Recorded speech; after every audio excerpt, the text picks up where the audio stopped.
For over 1,000 years, Zen masters have shared a series of 10 ancient pictures.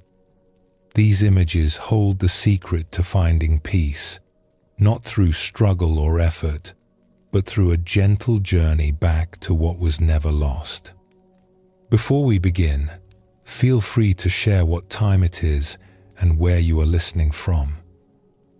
Tonight, we will walk through 10 stages together. And to guide us, we will follow a young man named Ren. His story is ancient and timeless. He carries the same questions you carry. He seeks the same peace you seek. And what he discovers along the way may quietly illuminate your own path. You do not need to remember every detail or understand everything perfectly. These teachings work best when received with an open heart and a relaxed mind. Simply let the stories unfold, one after another, like footprints leading you home. The Zen masters knew that what we search for is already here. The peace we long for is not hiding in some distant place. It is present now, in this breath, in this moment, waiting to be recognized. Relax. Take a slow, deep breath, and let's begin this gentle journey together. The first stage of peace begins not with wisdom, but with confusion. It begins with the feeling that something is missing, even when we cannot say what. In Zen Buddhism, this stage is called the search. It is pictured as a person wandering through tall grass, looking tired and lost. They are searching for an ox, which represents their true nature, their deepest peace. But the ox is nowhere to be found. The person does not even know what they are looking for. They only know that the life they have been living is not enough. This is where the spiritual path begins for most of us. Not with a grand revelation, but with a quiet ache. A sense that we are going through the motions without knowing why. A hunger we cannot name. The Buddha called this dukkha, a word often translated as suffering, but which also means dissatisfaction or incompleteness.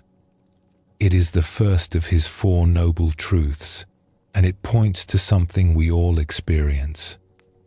Life, as we usually live it, does not quite satisfy us. We reach for happiness and it fades. We get what we want and soon want something else. We build our lives around things that change and pass away. Think about it for a moment. How many times have you looked forward to something, certain it would make you happy, only to find the happiness did not last? A new job, a new relationship, a new home, a vacation, an achievement. The excitement comes, peaks, and fades. Soon we are looking for the next thing, and the next, always chasing a satisfaction that stays just out of reach. We tell ourselves that the next thing will be different. This time, we will be happy. This time, it will last. But it never does. The pattern repeats, year after year, and we begin to wonder if something is wrong with us. Why can we not just be content? Why is there always this ache, this wanting, this feeling that something is missing? The Buddha himself began this way. Before he became the Buddha, he was a young prince named Siddhartha, living in a palace, surrounded by every comfort. His father tried to shield him from all suffering, keeping him inside walls where everything was beautiful and pleasant. But one day, Siddhartha ventured outside the palace, and there he saw things he had never seen before. A sick person, bent over in pain. An old person, frail and trembling. a dead body being carried to the cremation ground. He realized that no matter how comfortable his life was, he too would grow sick, grow old, and die. Everything he loved would pass away. This was Siddhartha's great doubt. His comfortable world fell apart. The pleasures of the palace suddenly seemed hollow. He could not go back to the way things were. So he left. He gave up his wealth, his status, his family. He walked out into the unknown, searching for something that would not fade, something that would answer the question of suffering. He did not know what he was looking for. He only knew he had to look. This is how every spiritual journey begins. With the courage to admit we are lost. With the willingness to leave behind what is familiar and step into the unknown. It is not easy. Everything in us wants to stay safe, to keep doing what we have always done. But something deeper calls us forward, a voice we cannot ignore. We do not need to be princes or monks to feel this call. The great doubt can come to anyone. It can come in the middle of a successful career, in a happy relationship, in a life that looks perfect from the outside. It does not care about our circumstances. It cares only about the truth. And the truth is that something in us longs for more than what we have found. Something in us knows there is a deeper peace, a wider freedom, a truer way of being. We may not know how to find it. We may not even believe it exists. But the longing is there, quiet and persistent, waiting for us to listen. It has always been there. Perhaps it is the most honest part of us. The first stage of awakening is simply this: we begin to listen. Let us turn now to a young man named Ren, whose story will guide us through the stages of this journey. Ren was 23 years old and lived in a small village nestled at the edge of a green valley. His family had farmed the same land for generations. Rice paddies in the wet season, when the fields became mirrors reflecting the sky. Vegetables in the dry months, rows of green and purple and gold stretching toward the tree line. The work was hard but steady, and Ren had learned it from his father, who had learned it from his own father before him. The land held their history. The soil knew their hands. By all appearances, Ren had a good life. He had a mother who cared for him deeply, neighbors who waved when he passed, a small house with a roof that kept out the rain. He woke before dawn each morning, spent his days in the fields, and returned home as the sun set behind the mountains. He ate simple meals, slept on a thin mat, and rose again to do it all over. This was the rhythm of his life, and for many years, Ren did not question it. But sometimes, in the quiet moments between tasks, he felt a strange unease.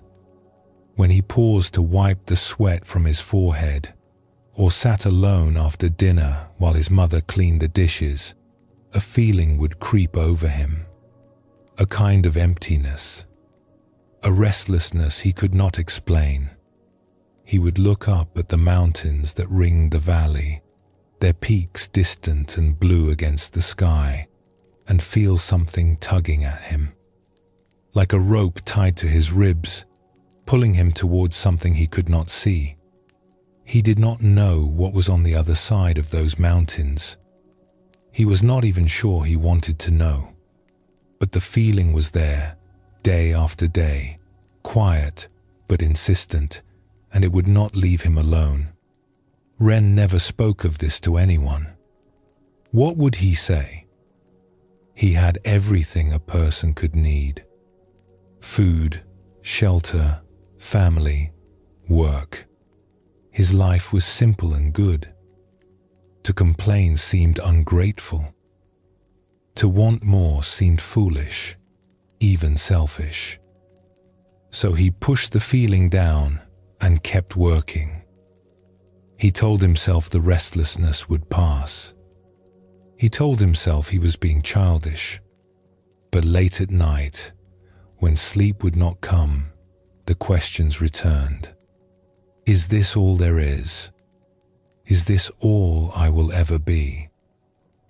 In the autumn of his 23rd year, Ren's father fell ill. It started small, just a cough that lingered longer than it should. His father waved it away, said it was nothing, kept working in the fields until his legs would not carry him. But the cough grew deeper, rattling in his chest, and soon he could not leave his bed. Ren took over the farm completely. He woke even earlier, worked even later, trying to keep everything running. His mother prepared soups and herbal remedies, sitting by her husband's side through the long nights. A healer from the next village came with medicines and prayers. The neighbors brought food and good wishes. But nothing helped. The nights grew cold. The leaves turned gold and red, then fell from the trees and scattered in the wind. And one morning, as the first frost settled over the valley like a white blanket, Ren's father closed his eyes and did not open them again. The funeral was small and quiet. Neighbors came with food and soft words. Incense burned beside the body, its smoke rising in thin threads toward the grey sky. Ren stood by the grave and watched them lower his father into the earth. He felt hollow, as if someone had reached inside him and taken something vital. In the days that followed, Ren moved through the world like a ghost.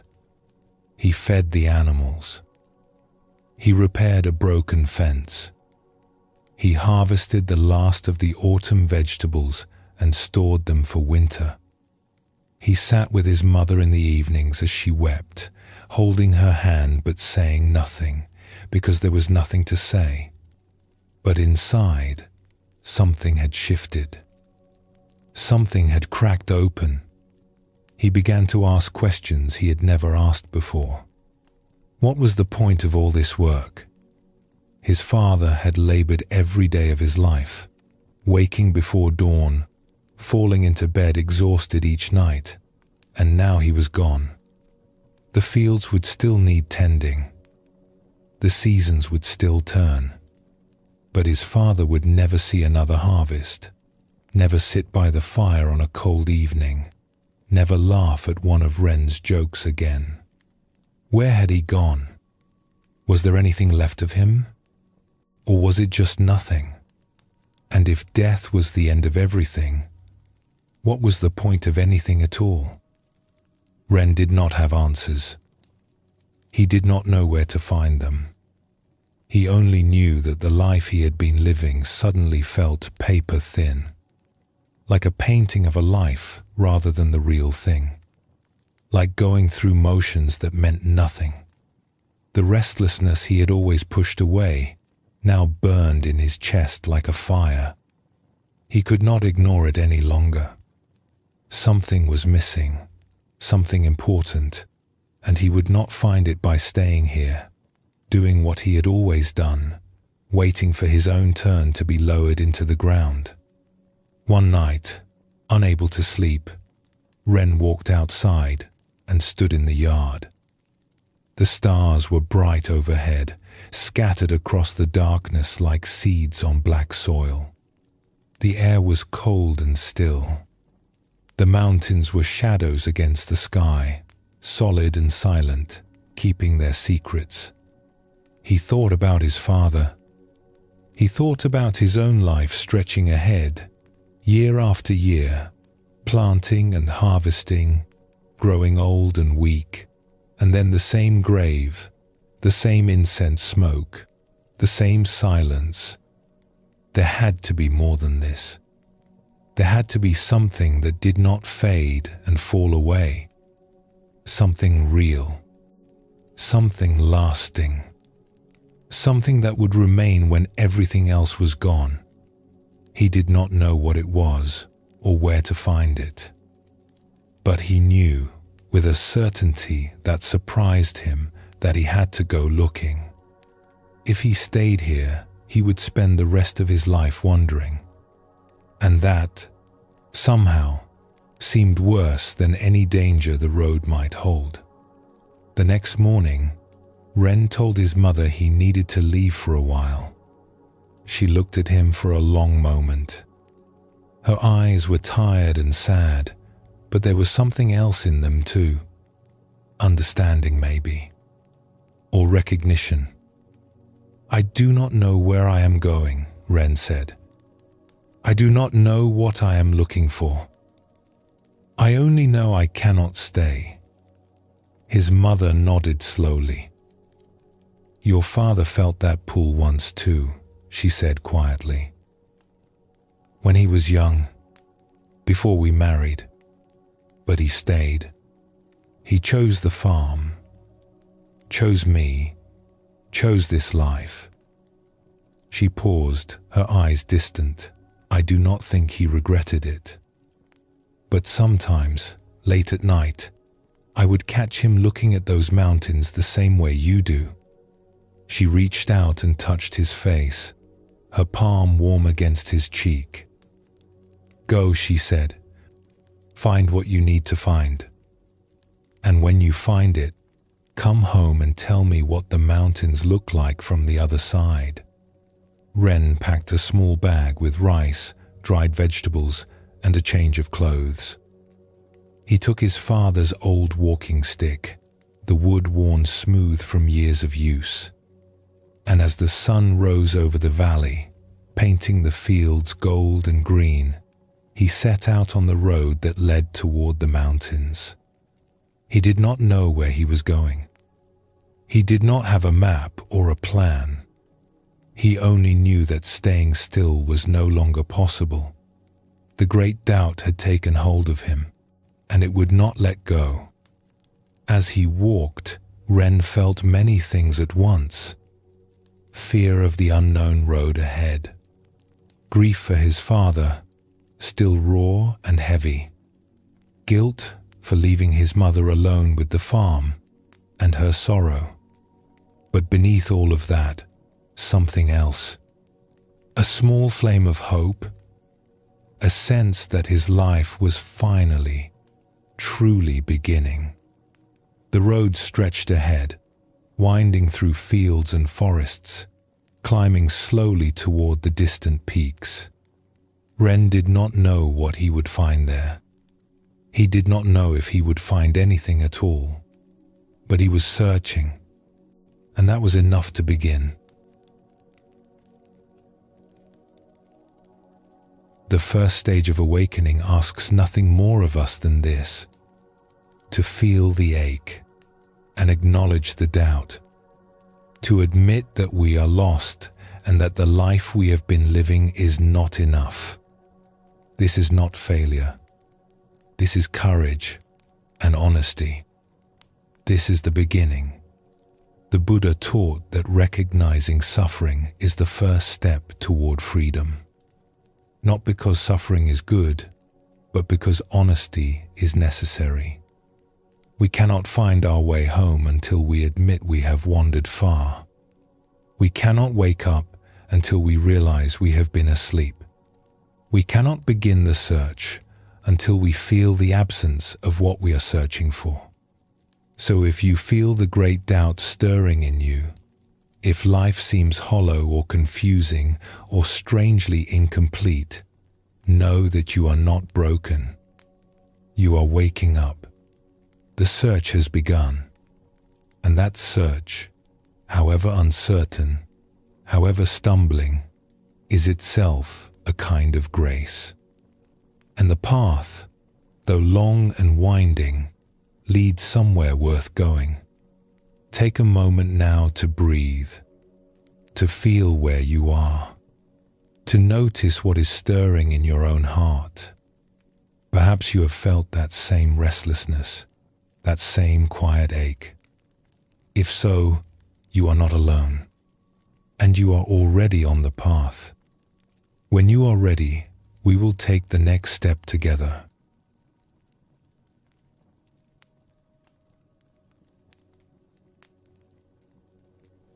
The second stage to stillness is called the footprints.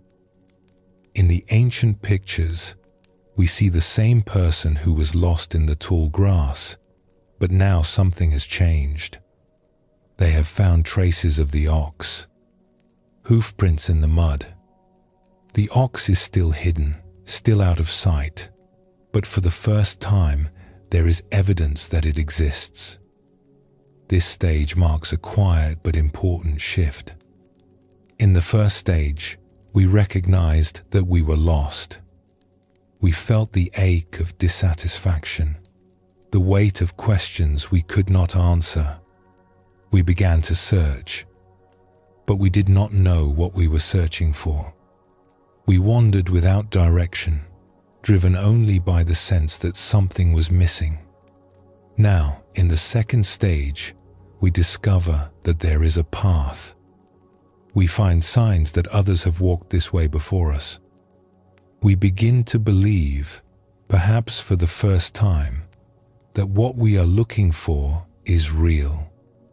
The Buddha taught 4 noble truths. The first is the truth of suffering, which we explored in the previous stage. But the Buddha did not stop there. His third truth tells us that the end of suffering is possible. There is a way out. There is freedom. This might sound simple, but it is actually a revolution. When we are deep in confusion and doubt, it is easy to fall into despair.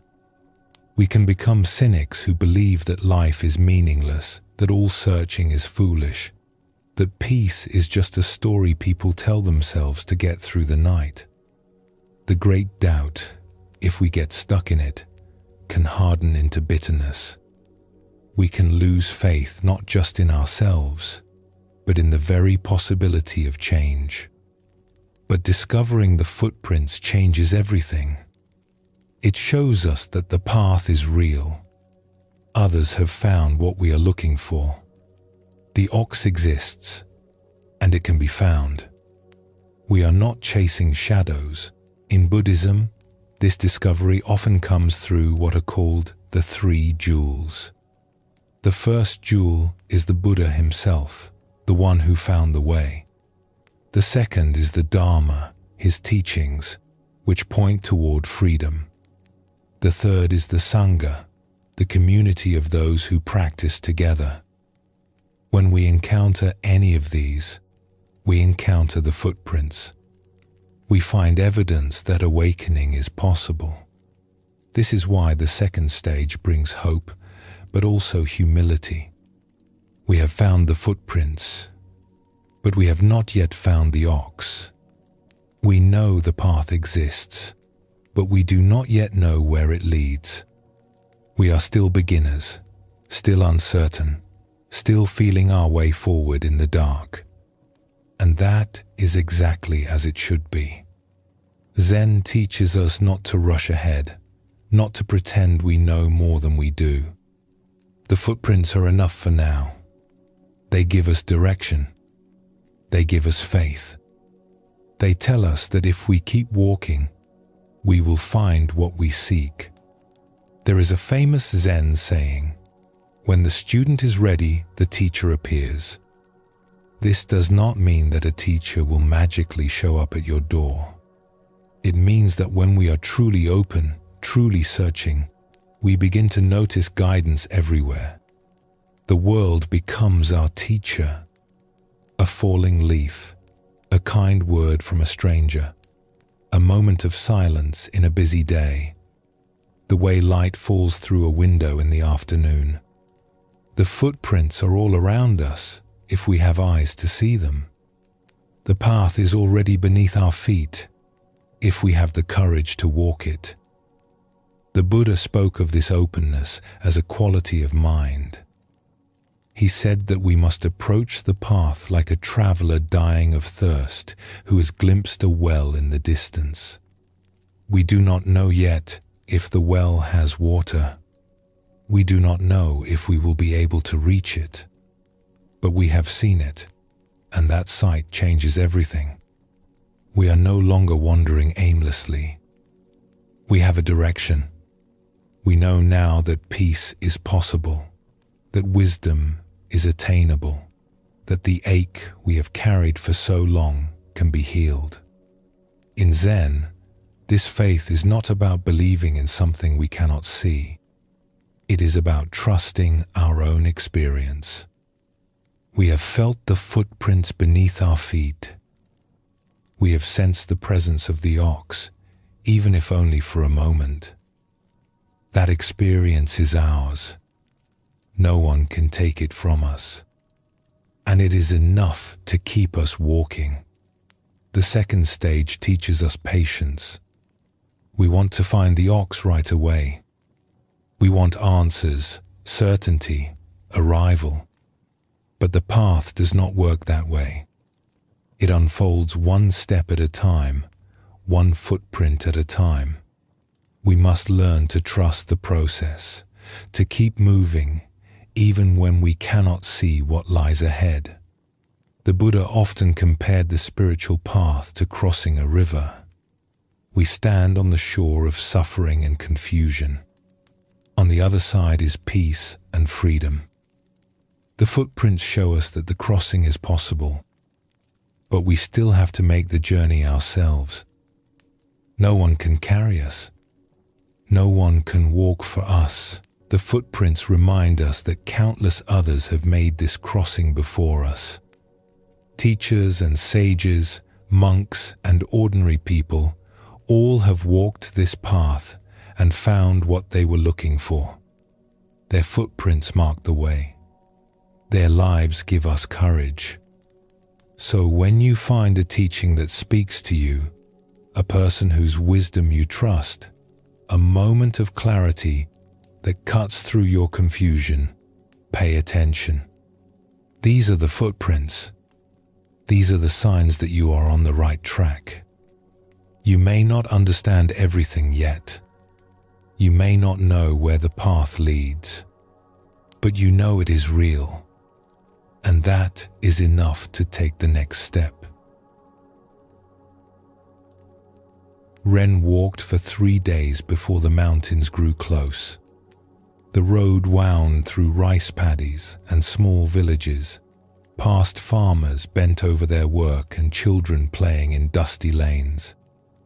Some people looked up as he passed, curious about this young man with the walking stick and the faraway look in his eyes.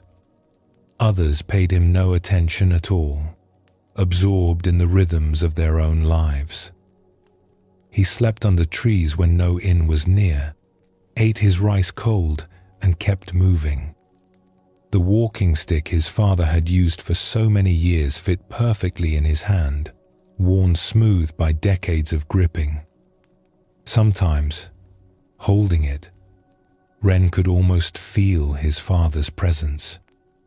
Not as a ghost, but as a warmth, a steadiness, a reminder that he came from somewhere and someone. He did not know where he was going.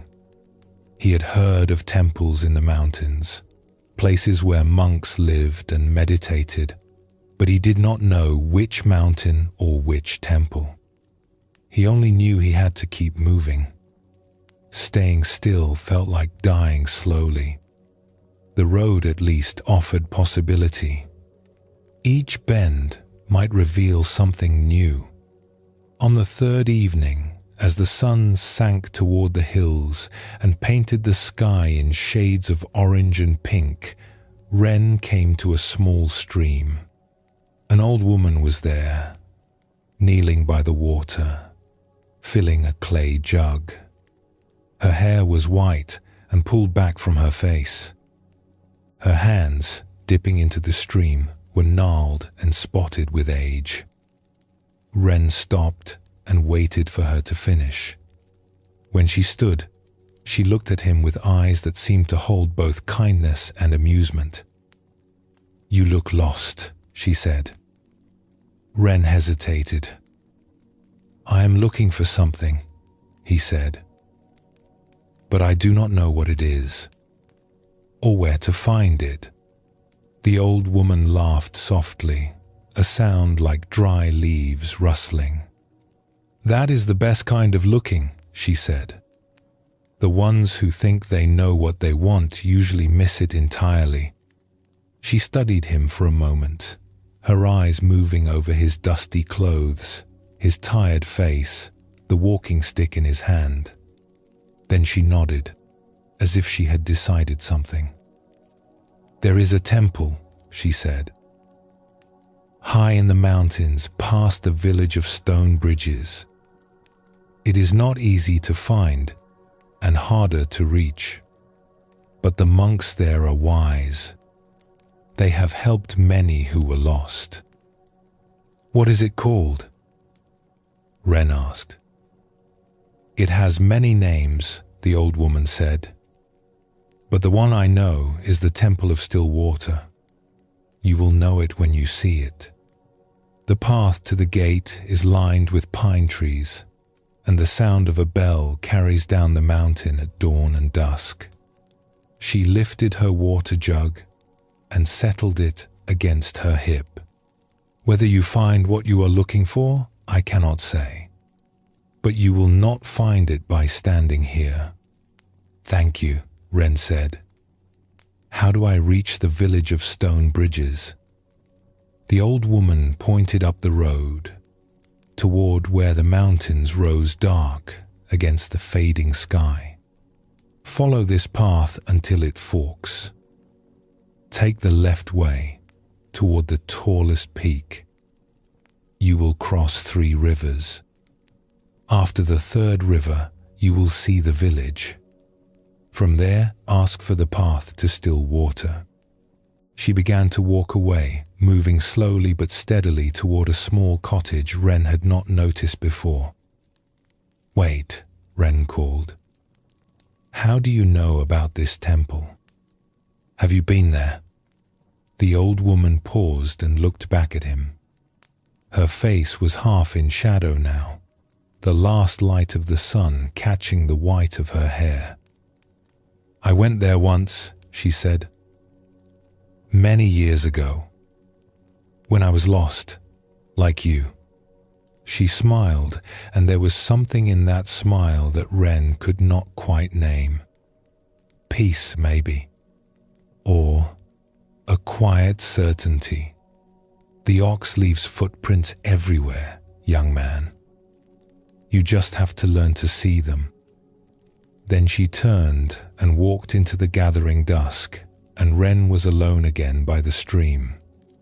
He stood there for a long time, watching the water flow past, thinking about what she had said. The ox leaves footprints everywhere. He did not fully understand, but the words settled into him like stones dropping into a pond.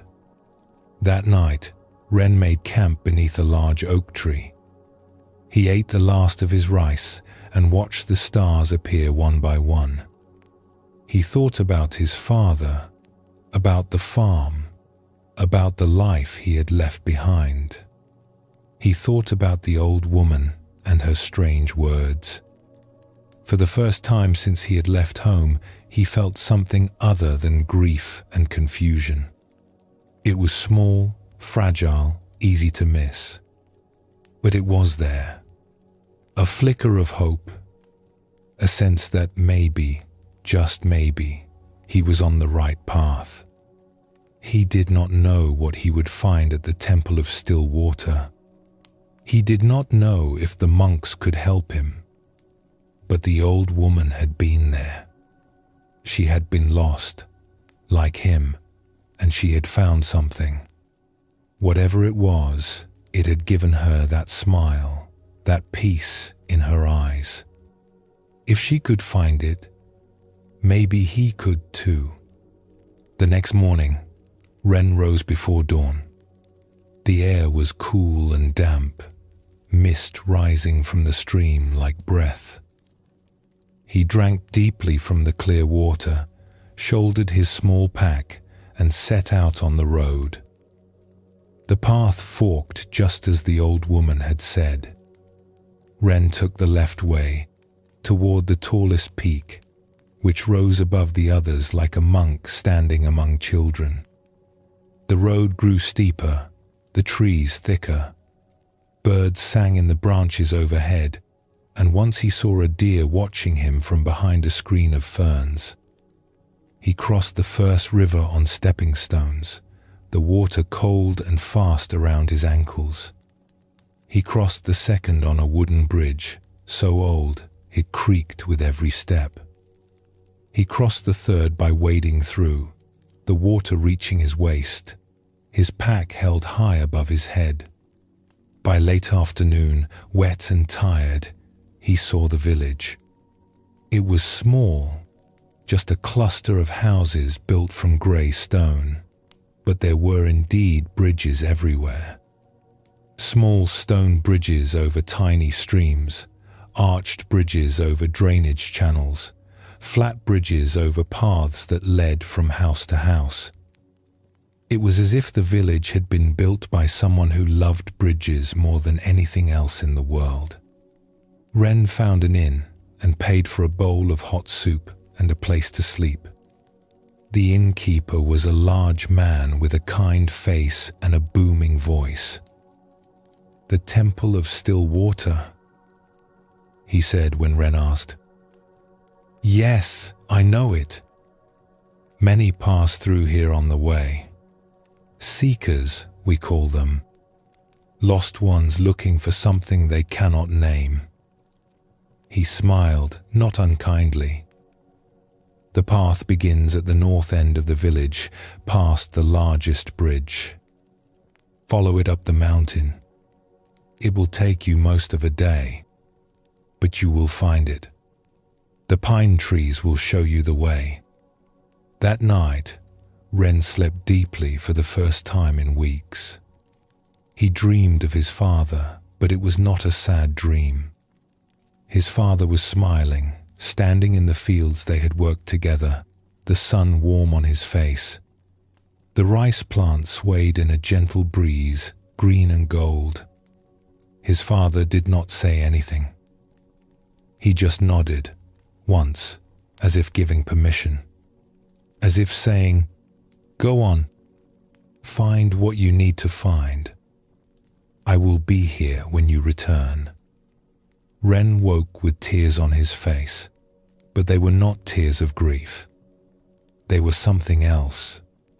Relief, maybe, or gratitude, or the release of something he had been holding too tightly. He wiped them away and lay still for a moment, feeling the weight of the blanket on his body, the solid floor beneath him, the quiet of the room around him. He was still lost. He still did not know what he was looking for, or if he would find it. But he was no longer wandering without direction. He had found the footprints. He knew where to go next. Someone had been lost like him, and had found their way. The old woman by the stream, with her white hair and her knowing smile. She had walked this path before him. And that was enough. That was more than enough. The second stage of awakening does not give us all the answers. It does not end our confusion or remove our doubts. What it gives us is direction, evidence, a reason to keep walking when we are tired and unsure. When we discover the footprints, we discover that we are not alone. Others have felt what we feel. Others have asked the questions we are asking. And some of them have found answers. Their footprints mark the way forward. Their lives tell us that the journey is worth making. This does not mean our journey is over. It is just beginning. The footprints are not the ox. Seeing where others have walked is not the same as seeing our own true nature. But now we walk with a different spirit. We walk with hope instead of despair. We walk with faith that the path leads somewhere real. The Buddha taught that faith is not the end of the path, but the beginning. It is the fuel that keeps us moving when the way is hard. It is the light that guides us when the night is dark. It is not blind belief, but trust born from experience. We have seen the footprints. We have met those who have found the way. And so we keep walking. If you have found the footprints, if you have glimpsed the possibility of peace, trust that glimpse. It is showing you something true. You may not understand it fully. You may not know where it leads, but it is real, and it is enough. Keep walking.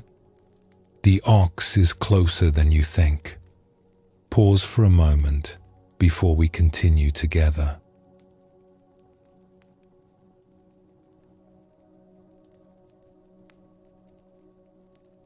The third step to peace is called perceiving the ox.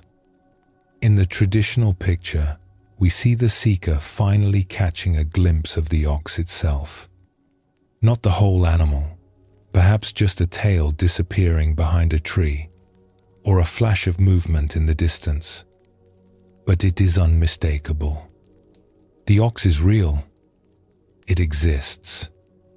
And for the first time, we have seen it with our own eyes. This is a turning point on the path.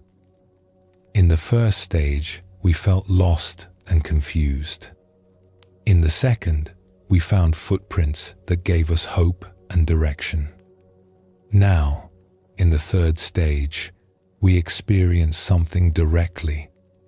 We catch a glimpse of our true nature. We taste, even briefly, the peace we have been searching for. In Zen, this experience is called kensho, which means seeing one's true nature. It is sometimes described as a flash of insight, a moment when the veil lifts and we see things as they really are. The boundaries we normally draw between self and world, between inner and outer, seem to dissolve. Everything becomes vivid, immediate, alive. We feel connected to something vast, something that was always here but somehow hidden from view. This glimpse can come in many ways. It might happen during meditation, when the mind grows still and something deeper reveals itself. It might happen in nature, standing beneath a sky full of stars or watching waves break on a shore. It might happen in an ordinary moment, washing dishes or walking down a street, when suddenly everything shifts and the world becomes new. We cannot force it to happen. We can only create the conditions for it and then let go. The Buddha spoke of this kind of insight as seeing things as they truly are. He taught that our ordinary way of perceiving is clouded by ignorance, by the endless commentary of the thinking mind. We do not see reality directly. We see our ideas about reality, our memories, our expectations, our fears and hopes. We see through a filter of concepts and judgments, and we mistake this filtered view for the truth. But in moments of clear seeing, all of that falls away. We perceive without the filter of thought, and what we perceive is extraordinary. Zen masters often describe this experience in simple, almost ordinary terms. One master said that after his awakening, mountains were once again mountains, and rivers were once again rivers. Before practice, we see mountains and rivers as solid, separate things. During practice, we begin to see through them, to understand their emptiness and impermanence. But after glimpsing our true nature, we see them fresh again. They are just what they are, vivid and complete, needing no explanation. This is the gift of the third stage. We stop searching and start seeing. We stop thinking about peace and actually taste it. Even if only for a moment, we know directly what all the teachings have been pointing toward. But here is an important truth that Zen emphasizes again and again. This glimpse is not the end of the path. It is barely the beginning. Many seekers make the mistake of thinking that one powerful experience is enough. They have seen the ox, so they believe the search is over. They cling to the memory of their glimpse, trying to recreate it, talking about it endlessly, wearing it like a badge of achievement. But this is a trap. The glimpse itself is not awakening. It is just a glimpse. In early Buddhism, there is a concept called stream entry. It refers to the moment when a practitioner first directly perceives the truth of the teachings. They have entered the stream that leads to full liberation. But entering the stream is not the same as reaching the ocean. There is still a long way to go. A teacher in the Pali Canon used this analogy. Imagine a traveler dying of thirst in the desert. They come upon a well, and looking down, they can see the water far below. They know now that water exists. They have seen it with their own eyes, but they cannot yet drink. They do not have a rope or a bucket. The seeing is real, but it is not enough. This is the situation of someone in the third stage. They have seen the ox. They know it is real. But they have not yet caught it, not yet tamed it, not yet made it their own. The glimpse gives them faith and motivation. It tells them the path is true. But the real work is still ahead. Zen practice is full of stories about students who had powerful glimpses and thought they were finished. They would go to their teacher, excited and proud, eager to share their experience. And the teacher would send them back to the meditation hall. "Keep practicing," the teacher would say. "You have seen the ox, but you have not caught it yet." This might seem discouraging, but it is actually a kindness. The teacher knows that clinging to a glimpse will only cause suffering. The student will spend years trying to get back to that special moment instead of moving forward. They will become stuck, trapped by their own experience. The true gift of the third stage is not the experience itself, but what it reveals. It shows us that peace is possible. It shows us that our true nature is always here, waiting to be discovered. It gives us a direction, a North Star to navigate by. But we must keep walking.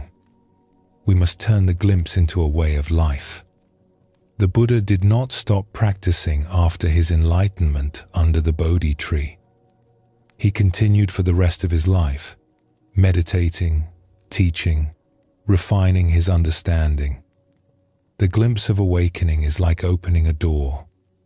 We see what lies beyond, but we must still walk through the door and explore the territory. We must make it our home. There is a Zen saying, "Before enlightenment, chop wood, carry water. After enlightenment, chop wood, carry water." The activities are the same. What changes is how we relate to them. Before the glimpse, we are lost in thought, distracted, separate from our experience. After the glimpse, we know there is another way to be. But knowing is not enough. We must embody that knowing in every moment, every action, every breath. This is why Zen emphasizes practice over experience. Experiences come and go. They are wonderful when they happen, but they cannot be held. What remains is how we live. Do we bring presence and awareness to our daily lives? Do we treat others with kindness? Do we respond to difficulty with patience rather than reaction? These are the real measures of progress, not how many glimpses we have had. So if you have had a glimpse, a moment when everything seemed clear and whole, be grateful. It is a precious gift. But do not stop there. Do not cling to the memory or try to force it to happen again. Let it inspire you to keep practicing, keep seeking, keep opening. The ox is real. You have seen it. Now the journey truly begins. Ren climbed the mountain path for most of the day. The way was steep and rocky, winding through thick forest. Pine trees rose tall on either side, their branches casting patterns of light and shadow on the ground. The air smelled of earth and resin, clean and sharp in his lungs. Birds called from somewhere in the canopy, their songs echoing through the stillness. He stopped often to catch his breath, leaning on his father's walking stick, looking up at the path ahead. The innkeeper had told him it would take most of a day, and he had not been wrong. Ren's legs ached. His pack felt heavier with each step, but he kept moving, drawn forward by something he could not name. In the late afternoon, as the light began to turn golden, Ren came around a bend in the path and saw them, 2 rows of ancient pine trees, their trunks gnarled and massive, lining the way ahead like patient guardians. At the end of the row, he could see a wooden gate, simple and weathered. Beyond it, the curved roofs of temple buildings, the temple of still water. As Ren stood there, catching his breath, a bell began to ring somewhere within the temple grounds. Deep and resonant, the sound rolled down the mountain like a wave. He felt it in his chest, in his bones. It seemed to wash through him, carrying away some of the tension he had not even known he was holding.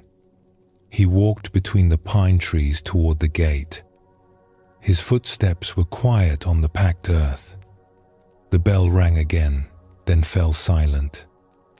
In the stillness that followed, Ren heard the faint sound of water, a stream or fountain somewhere nearby. At the gate, he paused. He did not know what to do. Should he knock? Call out? He stood there, uncertain, feeling suddenly foolish. What was he doing here? What did he expect to find? Before he could decide, the gate swung open. A monk stood in the doorway, dressed in simple grey robes. He was old, perhaps 70 or 80, with a shaved head and a face that seemed carved from weathered wood. But his eyes were bright, alive with something Ren could not quite identify. Amusement, maybe, or patience, or kindness. "You look like you have walked a long way," the monk said. Ren nodded. "I have come from the valley. 3 days walking, then the climb today." "And what brings you to still water?" Ren opened his mouth to answer, then stopped. What could he say? That his father had died and he did not know how to go on living? That he had felt a restlessness his whole life and could not ignore it anymore? That an old woman by a stream had told him to come here? "I do not know," he said finally. "I am looking for something, but I cannot say what it is." The old monk nodded slowly, as if this was exactly the right answer. "My name is Sun," he said. "I am the abbot here. Come, we will find you a place to rest and some food. The questions can wait until you have eaten." Ren followed Master Sun through the gate and into the temple grounds. There were several buildings arranged around a central courtyard, all built from dark wood and grey stone. A small stream ran along one edge, its water clear and cold, feeding into a pond where orange and white fish drifted beneath the surface. Everywhere there was silence, a living silence, full of presence. Other monks moved through the grounds, some carrying water, others sweeping paths or tending to a small garden. They nodded to Ren as he passed, but did not speak. Their faces were calm, unhurried. They moved with a kind of ease that Ren had never seen before, as if they had nowhere else to be, nothing else to do. Master Sun led him to a small room in one of the buildings. There was a sleeping mat, a low table, a window that looked out onto the pine trees. Nothing more. "Rest here," Sun said. "Someone will bring food. In the morning, we will talk." "Thank you," Ren said. He wanted to say more, to explain himself, to ask questions. But something in the old monk's presence made words seem unnecessary. Sun smiled, just slightly. "You have already begun," he said. "That is enough for now." Then he was gone, and Ren was alone. He set down his pack and walked to the window. The sun was setting behind the mountains, painting the sky in shades of orange and purple and deep red. The pine trees stood dark against the light, their branches still. From somewhere in the temple, he heard the sound of chanting, low and rhythmic, rising and falling like breath, like the heartbeat of the mountain itself. Ren stood there for a long time, watching the light fade. He did not think about his father or the farm or the life he had left behind. He did not think about the future or what he hoped to find. He simply stood and watched, and for a few minutes his mind was quiet. That night, he slept more deeply than he had in months. The days that followed settled into a rhythm. Ren was given tasks, sweeping the courtyard, carrying water from the stream, helping in the kitchen. No one spoke much. The monks went about their work in silence, and Ren learned to do the same. Each morning, before dawn, the bell would ring and the monks would gather in the main hall to sit in meditation. Ren joined them, folding his legs beneath him on a small cushion, trying to still his racing mind. It was harder than he expected. Much harder. His thoughts jumped from memory to memory, worry to worry, plan to plan. His legs ached. His back grew sore. He counted the minutes until the bell signaled the end, longing to move, to stretch, to be anywhere else. But slowly, over days and weeks, something began to shift. One morning, about a month after his arrival, Ren was sweeping leaves in the courtyard. It was early, the air still cool, mist rising from the pond. He moved the broom in slow arcs, gathering the fallen leaves into small piles. His mind, for once, was not racing. He was simply sweeping. Nothing more. And then, without warning, something opened. Later, he would not be able to describe it properly. It was as if a door had swung wide inside him. A door he had not known was there. The courtyard was still the courtyard. The leaves were still leaves. The sound of the stream, the call of a bird, the cool air on his skin. Everything was exactly as it had been a moment before. But everything was also different. Vivid. Alive. Present in a way it had never been before. The boundary between Ren and the world seemed to dissolve. He was not separate from the courtyard, the trees, the morning light. He was part of it all, woven into it, inseparable from it. The broom in his hands, the ground beneath his feet, the mist rising from the pond. All of it was one thing, one seamless whole, and he was not outside it looking in. He was it. There was no fear in this, no confusion, only a vast, quiet peace. A sense of having come home to something he had always known but somehow forgotten. He did not know how long it lasted.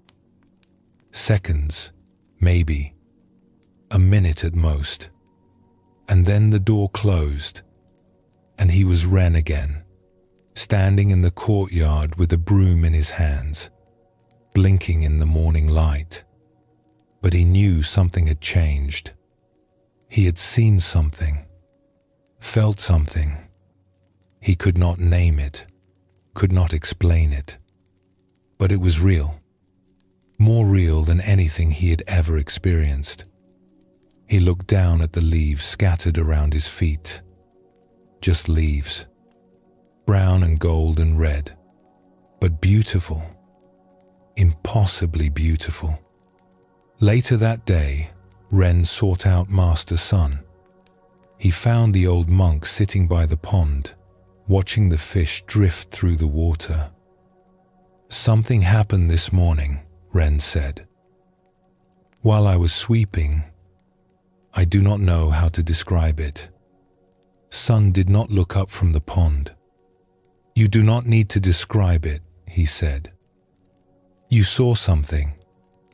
That is enough." "But what was it?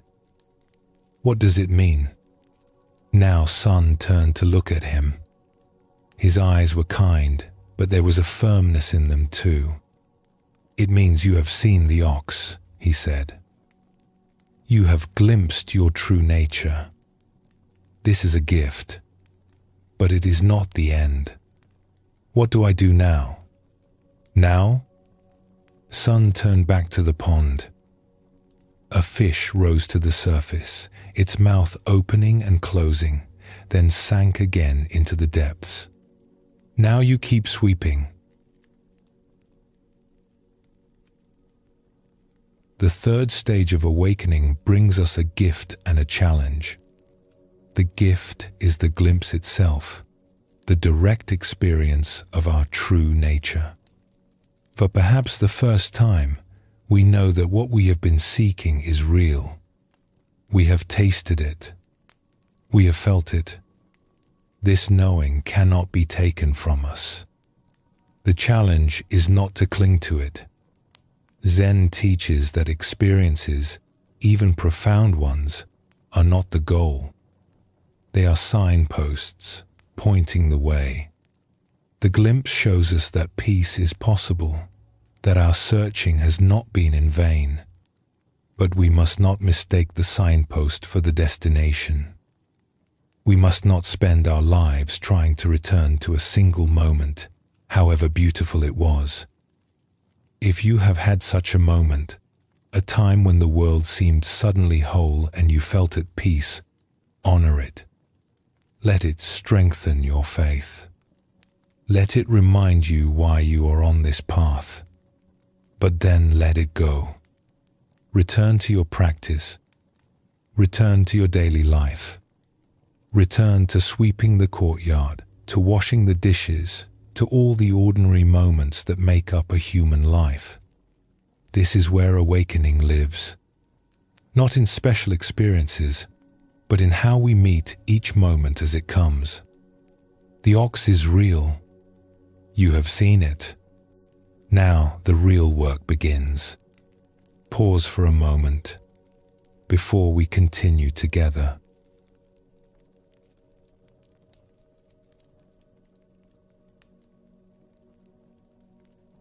The fourth stage of awakening is called catching the ox. In the traditional picture, we see the seeker finally taking hold of the ox. But the ox is wild and strong, pulling away, fighting to escape. The seeker grips the rope with both hands, straining with effort, feet planted in the earth. This is not a gentle scene. It is a struggle. In the previous stage, we glimpsed our true nature. We saw the ox, perhaps just for a moment, and knew that what we were seeking was real. But seeing is not the same as catching. A glimpse is not a way of life. Now comes the hard work of making that glimpse permanent, of training the wild mind to stay present, to stop running away into distraction and confusion. Zen calls this stage the great effort. The Buddha himself spoke of right effort as one of the steps on the Noble Eightfold Path. He described it as the effort to abandon unwholesome states, to cultivate wholesome ones, and to maintain what has been cultivated. This is not passive. This is work. Real work. There is a famous Zen story about a student who came to a master seeking enlightenment.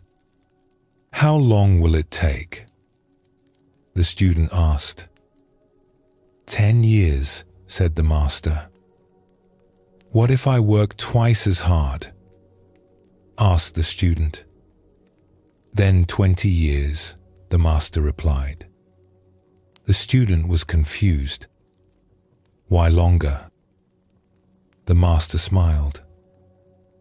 "When one eye is fixed on the goal, only one eye is left to find the way." This story holds a paradox at the heart of spiritual effort. We must work hard, but we must not be attached to the results of our work.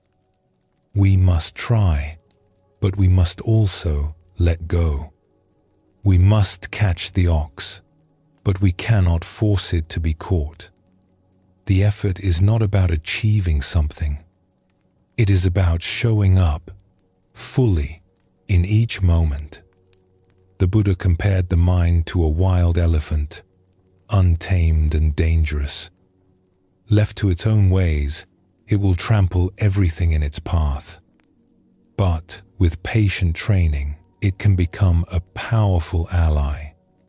The ox in these pictures represents the same thing. Our true nature is not the problem.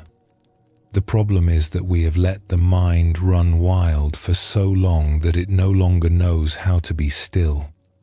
The practice at this stage often involves sitting meditation, what Zen calls zazen. We sit still. We watch the breath. And we see, perhaps for the first time, how wild the mind really is. Thoughts arise without end. Memories, fantasies, worries, plans. The mind jumps from one thing to another like a monkey swinging through trees. The Buddha actually used this image. He called it the monkey mind, always grasping, never at rest. But we do not fight the monkey mind. We do not try to kill our thoughts or force them to stop. That would be like trying to calm a pool of water by slapping the surface. It only creates more waves. Instead, we simply watch. We notice when we have wandered, and we come back. Again and again and again. This is the effort. Not the effort to control, but the effort to return. To keep coming back to this moment, this breath, this simple act of being present. A teacher once said that meditation is not about getting somewhere. It is about being where you are. The effort is simply to stay, to not run away, to face whatever arises with patience and courage. This sounds simple, but it is one of the hardest things a human being can do. The whole world is designed to pull us away from the present moment. Our own minds are designed to pull us away. To sit still and stay present, even for a few minutes, is a revolutionary act. There is an old Zen story about a monk who asked his teacher, "What is the Buddha?" The teacher replied, "The mind is the Buddha." Years later, the same monk asked again, and the teacher said, "No mind, no Buddha." The monk was confused. "But you said before that the mind is the Buddha." The teacher nodded. That was to stop a baby from crying. Now the baby has stopped. We can put the toy away. This story points to something important. The effort of catching the ox is necessary, but it is not the final truth. We need the rope and the struggle to begin the process of taming. But eventually, we must let go of even the effort. We must stop trying so hard and simply be. The fourth stage is about learning to try. The stages that follow are about learning to let go. The weeks after Ren's glimpse in the courtyard were the most difficult of his life. He had expected things to get easier. He had seen something real, something vast and peaceful. Surely that meant the hard part was over. Surely now the path would open before him, clear and smooth, and he would walk it with ease. But that is not what happened. Instead, the glimpse faded like a dream upon waking. He tried to hold on to it, to remember exactly how it had felt, but the harder he grasped, the further it slipped away. Within days, he was back where he started, confused, restless, his mind racing from thought to thought, like a startled animal looking for somewhere to hide. Master Sun had told him to keep sweeping, so he swept. He carried water from the stream, the wooden buckets heavy on his shoulders. He helped in the kitchen, chopping vegetables in silence, scrubbing pots until his hands were red. He sat in the meditation hall with the other monks, morning and evening, trying to find his way back to that moment of peace. But the meditation was difficult. He would settle onto his cushion, arrange his legs, straighten his spine the way he had been taught. He would close his eyes and try to follow his breath. In, out. In, out. Simple. The most simple thing in the world. And for perhaps 3 breaths, he would be present. Then his mind would seize on something. A memory of his father standing in the fields, leaning on a hoe. A worry about his mother alone on the farm, growing older, no one to help her. A fantasy about what he would do after he left the temple, where he would go, who he would become. An itch on his nose, a pain in his knee, the smell of incense making him think of the funeral. Before he knew it, 5 minutes had passed, and he had been lost in thought the entire time. He would catch himself, feel a flash of frustration, and try again. In, out. In, out. And again his mind would run away. Again he would catch himself. Again he would feel frustrated. Again he would try. This went on for hours, for days, for weeks. Ren began to wonder if something was wrong with him. The other monks sat so still, so peaceful. Their faces were calm, their breathing steady. They looked like statues, like they had found some secret he could not access. Meanwhile, his mind was a storm, a whirlwind, a wild animal thrashing against its cage. How could they be so quiet when he was in such chaos? One evening, after a particularly difficult sitting, Ren stayed behind in the meditation hall. The other monks filed out silently, but he remained on his cushion, head bowed, fighting back tears of frustration. He felt like a failure. He felt like he would never get this right. He heard footsteps approach. When he looked up, Master Sun was standing before him, his grey robes catching the last light from the windows. "You are struggling," Sun said. It was not a question. "I cannot do this," Ren said. His voice cracked. "My mind will not be still. No matter how hard I try, it keeps running away. I had that moment in the courtyard, that glimpse, and now it is gone. I cannot find my way back. I have tried everything." Sun lowered himself onto a cushion facing Ren. His old bones creaked, but his movements were unhurried, graceful. He sat in silence for a moment, as if considering what to say. "Do you know why we call this stage catching the ox?" he asked finally. Ren shook his head. "Because the ox does not want to be caught. It is wild. It has been running free for a long time, your whole life in fact, and it does not understand why you want to put a rope around its neck. So it fights. It pulls. It runs. This is natural. This is how it must be. You are not doing anything wrong. But how do I catch it if it keeps running away?" Sun was quiet for a moment. Outside, the evening insects had begun their chorus. The last light of the sun was fading from the windows, turning the hall golden, then grey. "You do not catch it by force," he said finally. "You catch it by patience, by showing up again and again, no matter how many times it runs. You hold the rope loosely. You do not fight. You simply stay. Eventually, the ox tires. Eventually, it learns that you are not trying to hurt it.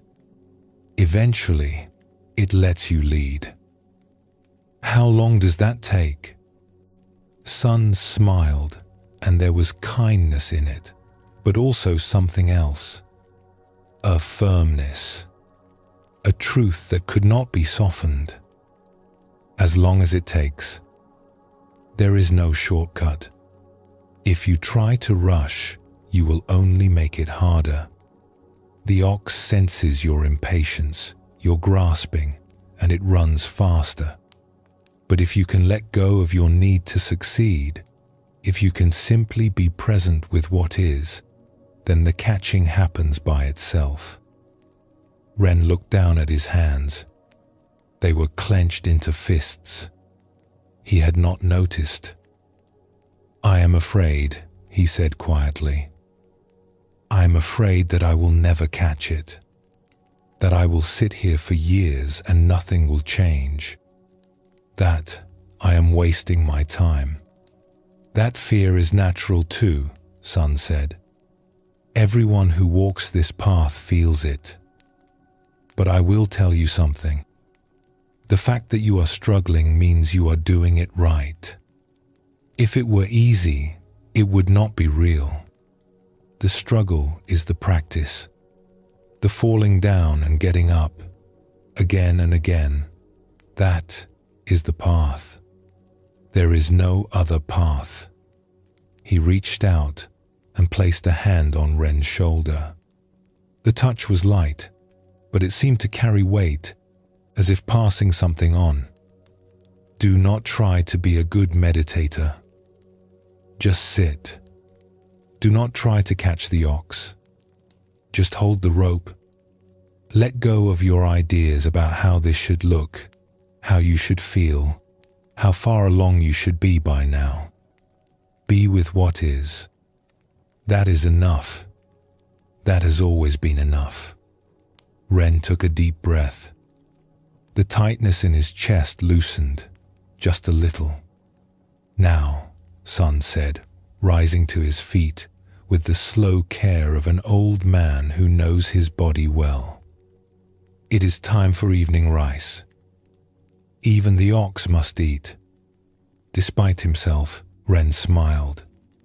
The days that followed were still difficult. His mind still raced. His legs still ached. He still lost himself in thought 100 times each sitting. But something had shifted. He no longer fought himself quite so hard. When his mind wandered, he noticed it, and he came back. No judgment. No frustration. Just a gentle returning, like a mother calling a child home for dinner, like a shepherd guiding a lamb back to the flock. Some days were better than others. Some sittings were peaceful, his mind settling like water in a still pond, reflecting the sky. Other sittings were storms, his thoughts crashing against each other like waves in a gale, dark and churning. He learned not to prefer one over the other. He learned to sit through both. The calm sittings were not successes. The stormy sittings were not failures. They were just sittings, just moments of practice, just holding the rope. He noticed things he had not noticed before. The way the light changed throughout the day in the meditation hall. The sound of birds outside the windows. The texture of his breath, sometimes smooth, sometimes ragged. The sensations in his body, constantly shifting, arising and passing away. He began to see that everything was like this. Nothing stayed the same. Even his struggles were impermanent, changing from moment to moment. Slowly, so slowly he almost did not notice, the ox began to tire. He would catch himself present for 5 breaths, then 10, then 20. He would notice the moment a thought arose before it carried him away, and he would have a choice. He could follow the thought, or he could let it go. He could not always let it go. But sometimes he could. And each time he did, the rope grew a little more slack. One morning, during sitting, Ren felt something settle in his chest. Not the vast opening he had experienced in the courtyard. Something quieter, smaller. A small, steady flame. A sense that he was exactly where he needed to be, doing exactly what he needed to do. Not special, not enlightened, just present, just here. He did not try to hold on to it. He did not tell himself this was important or that he had finally made progress. He simply noticed it, the way he noticed his breath, the way he noticed the light coming through the window, the way he noticed everything that arose and passed away. And then the bell rang, and he rose, and he went to sweep the courtyard. The ox was not tamed yet, but it was no longer running quite so fast, and Ren was learning to be patient. The 4th stage teaches us that awakening is not a gift given freely. It must be earned through patience and persistence. Not through force, not through willpower alone, but through the simple courage to keep showing up, day after day, breath after breath, even when it feels like nothing is happening. There is a beautiful teaching in Zen that says the practice itself is enlightenment. We do not practice in order to become enlightened someday in the future. The sitting, the returning, the patient holding of the rope, this is awakening. It is happening right now, in this moment, whether we recognize it or not.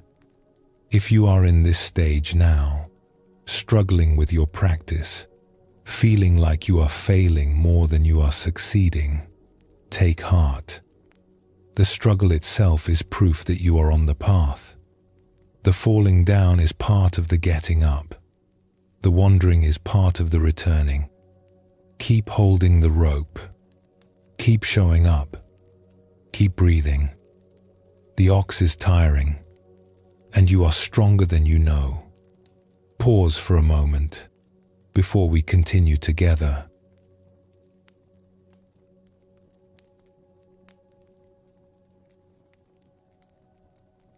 The fifth stage of awakening is called taming the ox.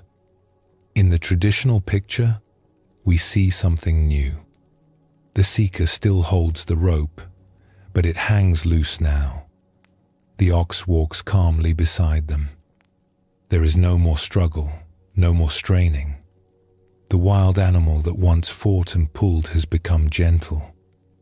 This is the stage where practice begins to feel natural.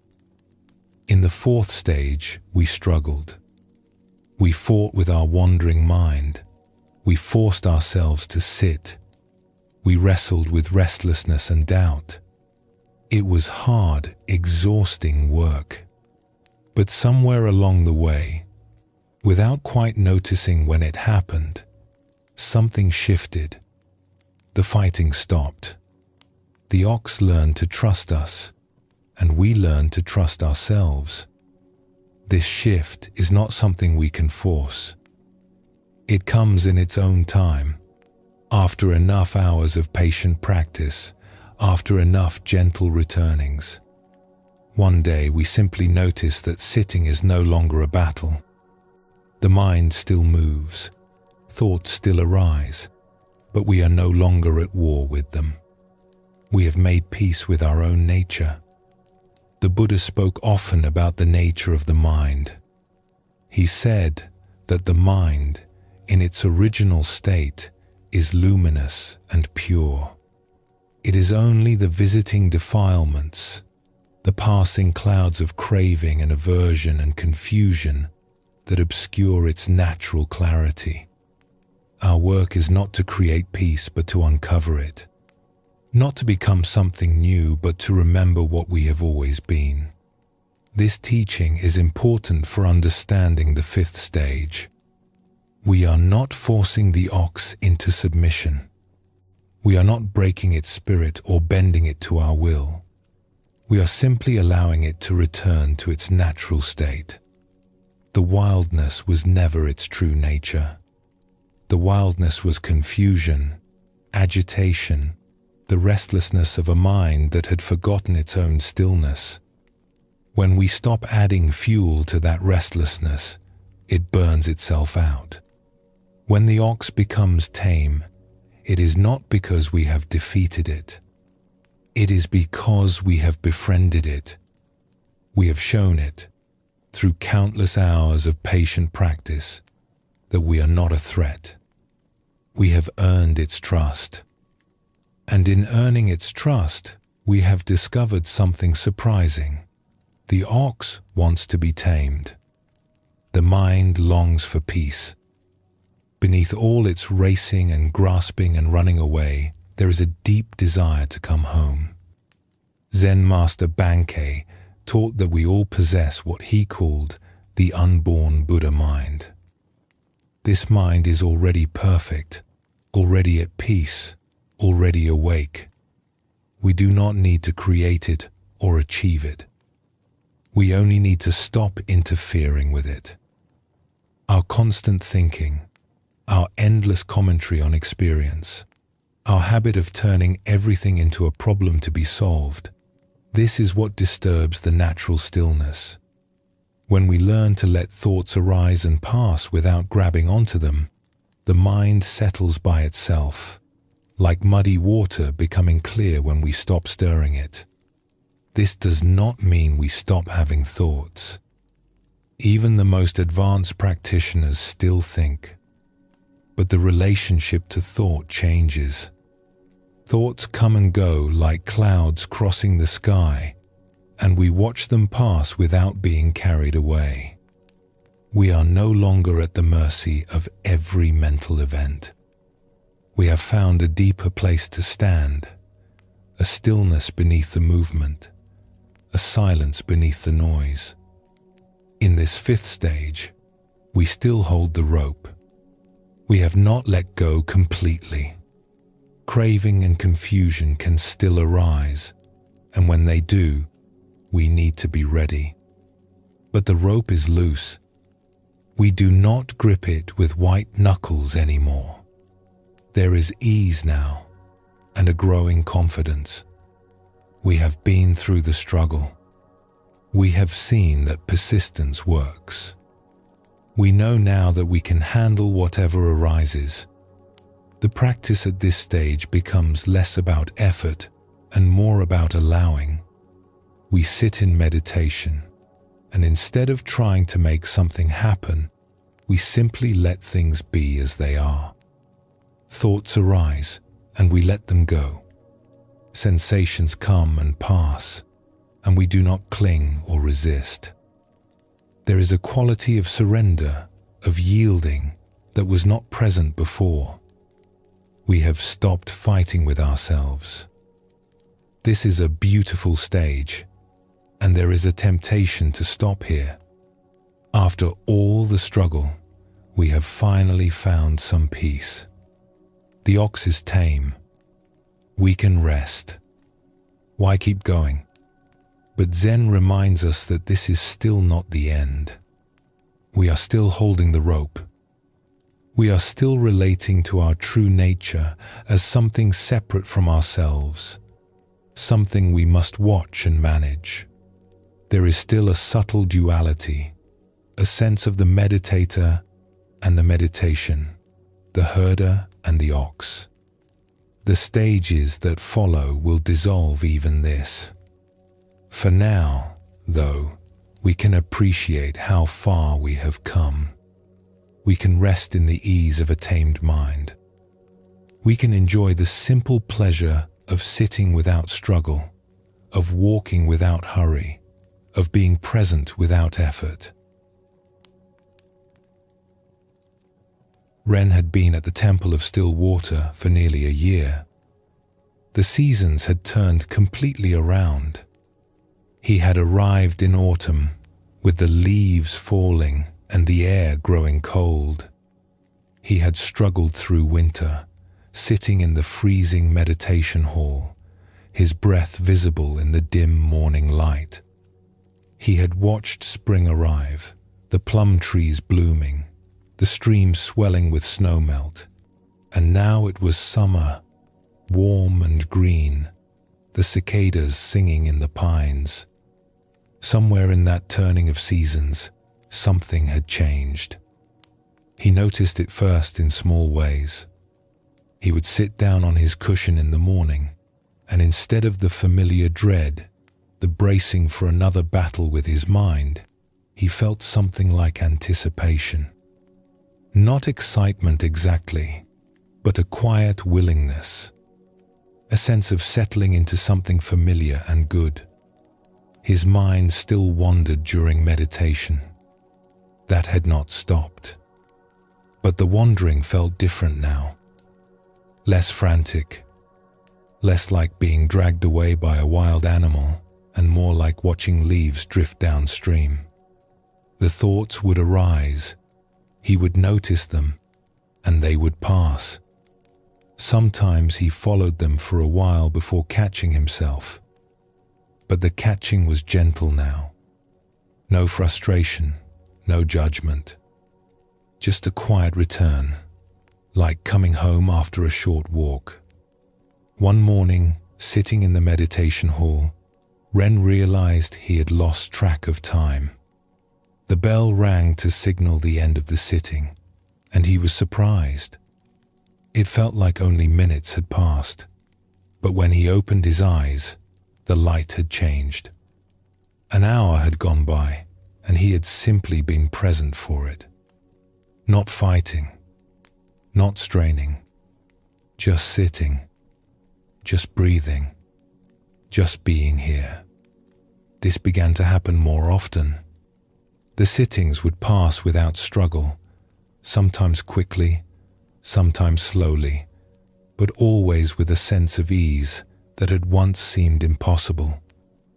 He remembered his early days at the temple, how each minute had felt like an hour, how he had counted breaths and shifted his weight and longed for the bell.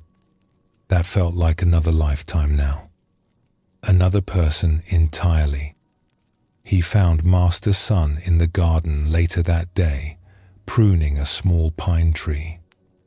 The old monk worked slowly, carefully, each cut deliberate. He had been tending these trees for decades, and it showed. They were beautiful, shaped by patience and attention into forms that seemed both natural and intentional. Ren watched for a moment before speaking. "Something is different," he said. Sun did not look up from his work. "Different how?" "The sitting. It is not so hard anymore. My mind still moves, but I do not fight it like I used to. It feels more natural now, like something I want to do instead of something I have to do." Sun made another careful cut. A small branch fell to the ground. "Good," he said simply. "Is this what it is supposed to feel like?" Now Sun paused and looked at him. His eyes, as always, held that mixture of kindness and clarity that Ren had come to trust completely. "There is no supposed to," Sun said. "There is only what is. But yes, this is part of the path. The ox is becoming tame." "It does not feel like I did anything," Ren said. "It feels like it just happened. Like I woke up one day and the struggle was gone." Sun smiled at this, a rare full smile that crinkled the corners of his eyes. "That is often how it works. We struggle and struggle, thinking we must force it, thinking our effort is what will make the difference, and then one day we wake up and the struggle is over. We do not know when it ended or how. We only know that it has. The effort was necessary, but it was not the cause. It was more like tilling the soil. The growing happens on its own." He returned to his pruning. Ren stood there a moment longer, watching the careful movements of the old monk's hands. "Master Sun?" "Yes." "Why do we still practice once it becomes easy? Why keep sitting if the struggle is over?" Sun considered this for a moment. "A gardener does not stop tending the garden once the plants are healthy," he said. "He still waters them. He still pulls weeds. He still watches for signs of disease or pests. The work becomes easier, yes, but it does not stop. The tamed ox can still wander off if we are not paying attention. The clear mind can still become clouded." He snipped another small branch and stepped back to look at the tree. "But there is another reason," he continued. "We practice not just to maintain what we have gained, but to deepen it. There are stages beyond taming. You will see. But do not rush toward them. Be here now. Enjoy the ease. You have earned it." Ren bowed and left the old monk to his gardening. The summer days were long and warm. Ren found himself appreciating things he had not noticed before. The coolness of the stone floor in the meditation hall in the early morning, the taste of rice, simple and clean, each grain distinct, the way the light filtered through the pine branches in the afternoon, making patterns on the ground that shifted with the breeze. The smell of incense that had once reminded him of his father's funeral now simply smelled like the temple, like home. He was given more responsibility at the temple. He helped teach the newer students how to sit, how to hold their posture, how to return when they wandered. He remembered his own early struggles, the frustration and doubt, and spoke to them gently. He recognized himself in their tense shoulders and tight jaws, in the way they tried too hard. "Do not fight yourself," he would tell them. "The more you fight, the harder it becomes. Just notice when you have wandered and come back. That is all. The returning is the practice. Not the staying, the returning. You will wander 1,000 times. That is fine. Just return 1,001. He watched them struggle as he had struggled, and he felt compassion for them. He also felt something like gratitude. The struggle had taught him something that ease never could. It had shown him his own strength, his own persistence. It had shown him that he could face difficulty and not run away. One of the younger monks, a boy of perhaps 17 who had arrived a few months ago, asked Ren how long it took before the sitting became easy. "I do not know," Ren said honestly. "It happened slowly and then all at once. One day I realized it was no longer hard, but I could not tell you which day that was. Did you ever want to leave?" the boy asked. "Many times," Ren said. "Especially in the beginning. I thought I was wasting my time. I thought nothing was happening. But you stayed." "I stayed. I did not know what else to do. Leaving felt like giving up on something important, even though I could not say what." The boy nodded slowly, taking this in. Ren remembered being that young, that unsure. It seemed like a long time ago now. One evening, he sat by the pond and watched the fish swimming lazily beneath the surface. The water was clear and still, reflecting the pink and orange of the sunset like a second sky. He felt a deep contentment, a sense of being exactly where he was supposed to be, doing exactly what he was supposed to do. He thought about his father, about the farm, about the life he had left behind. The grief was still there, but it had softened. It no longer felt like a wound. It felt more like a scar, a mark of something that had healed. He could think of his father now with gratitude instead of pain, with love instead of loss. He thought about his mother, alone in the village. He wondered if she was well, if the neighbors were helping her, if she thought of him. He would go back someday, he knew. Not yet, but someday. And when he did, he would bring her something. Not a thing, not a gift you could hold in your hands, but a way of being, a presence, a peace.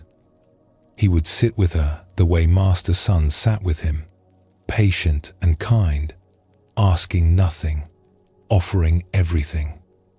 The fish rose to the surface, mouths opening and closing, then sank again into the depths. The water rippled for a moment, then went still. Ren smiled. The ox was tame. The rope was loose, and the evening was beautiful. He sat there until the stars came out, one by one, appearing in the darkening sky like old friends arriving for a gathering. He did not think about anything in particular.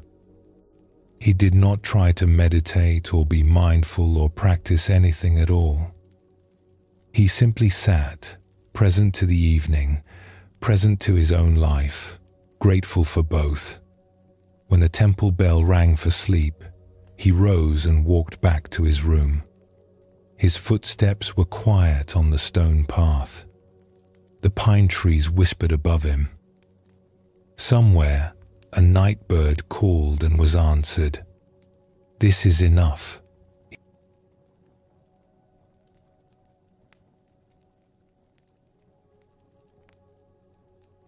The fifth stage is a resting place on the path. After all the effort of catching and struggling, we are finally allowed to breathe. The practice that once felt like battle now feels like breathing. The mind that once seemed like an enemy has become a friend. We have arrived somewhere, and we can feel it in our bones. But this ease can be misunderstood. Some people reach this stage and believe the journey is over. They have found peace, so what more is there to do? They stop practicing, stop paying attention, and slowly, the old patterns return. The ox, left unattended, begins to wander again. The weeds grow back in the garden. Zen teaches that taming is not the same as liberation. We have made great progress, yes. We can sit in stillness, move through our days with presence, meet difficulties with patience. But we are still managing our experience. We are still the herder watching the ox. There is still a separation between who we think we are and what we truly are. We have found peace, but we have not yet discovered its source. The Buddha once compared the path to a raft used to cross a river. The raft is necessary. Without it, we cannot reach the other shore. But once we have crossed, we do not carry the raft on our heads for the rest of our lives.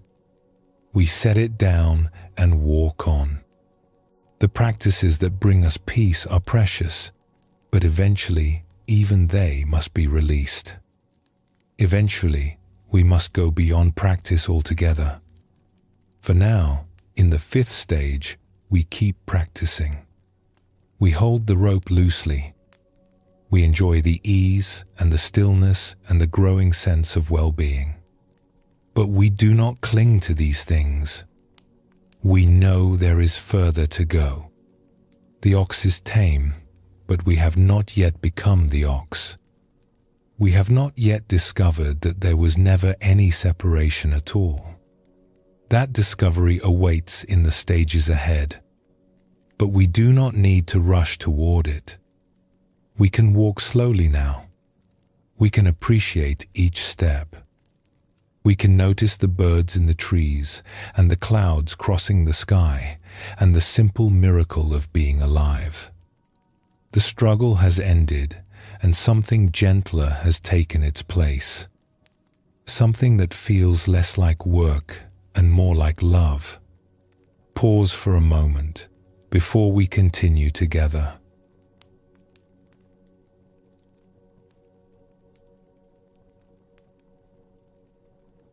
The sixth stage of awakening is called riding the ox home. In the traditional picture, we see something wonderful. The seeker is no longer walking beside the ox, holding a rope, keeping watch. Instead, they are sitting on the ox's back, relaxed and at ease, playing a flute.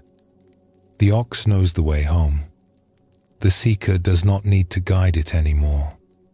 They can simply enjoy the ride. This is the stage where practice and life become one. There is no longer a separation between sitting in meditation and going about our daily activities. The presence we cultivated on the cushion has spilled over into everything we do. Washing dishes, walking down a path, talking with a friend, all of it becomes practice. All of it becomes an expression of our awakened nature. In the earlier stages, we had to work hard to stay present. We had to catch ourselves when we wandered, bring ourselves back again and again, struggle against the pull of distraction and habit. Even when the ox became tame, we still held the rope. We still watched. We still maintained a certain vigilance. But now, in the sixth stage, we can let go. The ox has learned the way so thoroughly that it walks it without guidance. Our practice has become so natural that it continues on its own, like breathing, like the beating of our heart. We do not have to think about being present. We simply are present. We do not have to try to be awake. We are awake. Zen speaks of this as living from our original nature rather than from our conditioned habits. Our original nature is spontaneous, creative, free. It responds to each moment freshly, without the burden of past and future. When we live from this place, everything becomes lighter. Problems that once seemed heavy become manageable. Difficulties that once overwhelmed us become simply what is happening now, to be met and moved through. The Buddha described this quality of mind as ease, one of the factors of awakening. It is not the ease of laziness or avoidance, but the ease that comes from alignment. When we are aligned with our true nature, when we are no longer fighting against ourselves or against life, there is a natural relaxation. We can trust the ox to carry us. We can trust ourselves to respond appropriately to whatever arises. This trust is not blind faith. It has been earned through all the stages that came before. We have struggled with the wild ox. We have tamed it through patience and persistence. We have learned its ways, and it has learned ours. Now, finally, we can rest on its back and let it carry us home. But what does home mean in this context? In Zen, home is not a place we go to. It is a recognition of where we already are. Home is our true nature, the ground of our being, the stillness beneath all movement. We have always been home. We just did not know it. The whole journey of awakening is really a journey of recognition, of seeing what was always here, of coming back to what we never actually left. The sixth stage is when this recognition begins to stabilize. It is no longer just a glimpse or a peak experience. It is becoming our ordinary way of being. We wake up in the morning and we are home. We go about our day and we are home. We encounter difficulty and joy, loss and gain, and through all of it, we are home. The ox carries us there without us having to do anything at all. There is a Zen teaching that says, before enlightenment, chop wood, carry water. After enlightenment, chop wood, carry water. The activities are the same. What changes is how we relate to them. Before, we chopped wood thinking about something else, distracted, disconnected from our actions. After, we chop wood completely, fully present, the chopping itself a kind of meditation. There is no gap between us and what we are doing. There is no wishing to be somewhere else. There is just this fully met, fully lived. In the sixth stage, this way of being is becoming natural. We do not have to remind ourselves to be present. Presence is simply how we are. We do not have to try to enjoy our lives. Enjoyment arises on its own when we stop resisting what is. The flute plays itself, and we are both the player and the music. 2 years had passed since Ren arrived at the Temple of Still Water. 2 years of sitting, sweeping, carrying water, learning to be still. 2 years of watching the seasons turn, the plum blossoms giving way to summer heat, the autumn leaves falling into the pond, the winter snow settling on the pine branches like white silence. He was not the same person who had climbed the mountain path that first day, lost and grieving, searching for something he could not name. That person seemed like a stranger now, someone Ren had once known but could no longer quite remember. The grief for his father had not disappeared, but it had transformed into something softer, something he could hold without being cut by it. The restlessness that had driven him from his village had quieted into a deep stillness that he carried with him wherever he went. One morning in late spring, Ren was working in the temple garden when he heard something unexpected. Music. The high, clear sound of a bamboo flute floating down from somewhere above the main hall. He set down his hoe and listened. The melody was simple but beautiful, rising and falling like breath, like water, like the wind through the pines. It seemed to come from everywhere and nowhere, filling the garden with something that felt like joy. He followed the sound and found Master Sun sitting on a large flat rock at the edge of the temple grounds, playing a worn bamboo flute. The old monk's eyes were closed, his fingers moving over the holes with practiced ease. He seemed completely absorbed in the music, completely at peace. Ren sat down nearby and listened until the melody came to its natural end. Sun lowered the flute and opened his eyes. He did not seem surprised to see Ren there. "I did not know you played," Ren said. "There are many things you do not know about me," Sun said, but there was warmth in his voice, a hint of humor. "I do not play often, only when the morning feels right for it." It was beautiful. Sun looked at the flute in his hands, turning it over slowly. "My teacher gave me this many years ago. He said that when practice becomes natural, music arises on its own, not from effort, but from joy. He said I would understand someday." The old monk smiled. "It took me a long time to understand. And now?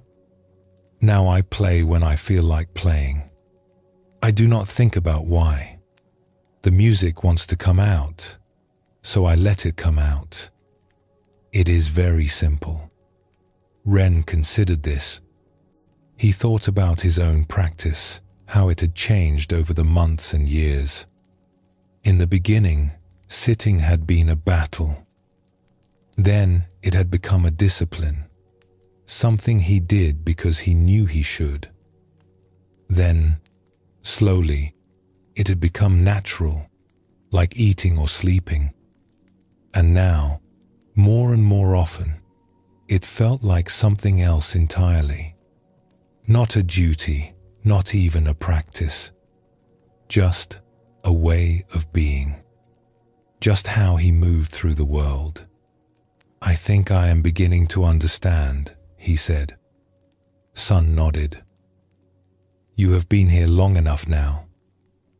I have watched you change.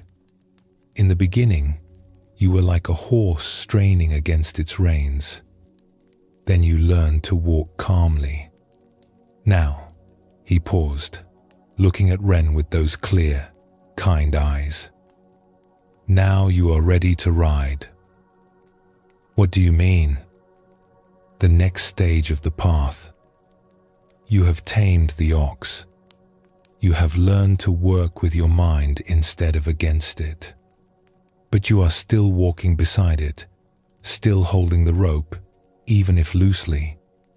The question now is whether you can let go completely, whether you can trust yourself enough to climb on its back and let it carry you. Ren sat with this for a moment. The morning sun was warm on his face. Birds sang in the trees above them. Somewhere in the temple, a bell rang softly, calling the monks to their morning tasks. "How do I do that?" he asked. Sun laughed, a rare sound, free and easy. "You do not do it. That is the whole point. You stop doing and let it happen. You stop trying to be present and simply be present. You stop practicing and become the practice." He held up the flute. "When I play, I do not think about playing. I do not tell my fingers where to go. The music happens through me, not because of me. This is what it means to ride the ox home. You are no longer the one in control. You are being carried by something larger than yourself, something you can trust." Ren looked out over the temple grounds, at the gardens and buildings he had come to know so well, at the mountains rising beyond them, at the vast blue sky above. He felt something stirring in his chest, a kind of expansion, a sense of possibility he had not felt since he was a child. "I am ready," he said quietly. "I know," said Sun. "That is why I am telling you." In the weeks that followed, something shifted in Ren's experience. It was subtle at first, easy to miss if he was not paying attention. But gradually it became unmistakable. The boundaries between practice and ordinary life began to dissolve. He would be washing dishes in the kitchen, his hands in the warm water, and he would realize that he was completely present, completely absorbed in the simple act of cleaning, not thinking about anything else, not wishing he was somewhere else, just washing, just water, just the feeling of ceramic beneath his fingers. He would be walking from one building to another, and he would notice the way his feet touched the ground, the way his body moved through space, the way the air felt against his skin. Each step was complete in itself. Each moment was enough. He began to feel a kind of joy that he had never experienced before. Not the joy of getting something he wanted, or of accomplishing something difficult. A quieter joy, without cause or object. It arose in the morning when he opened his eyes.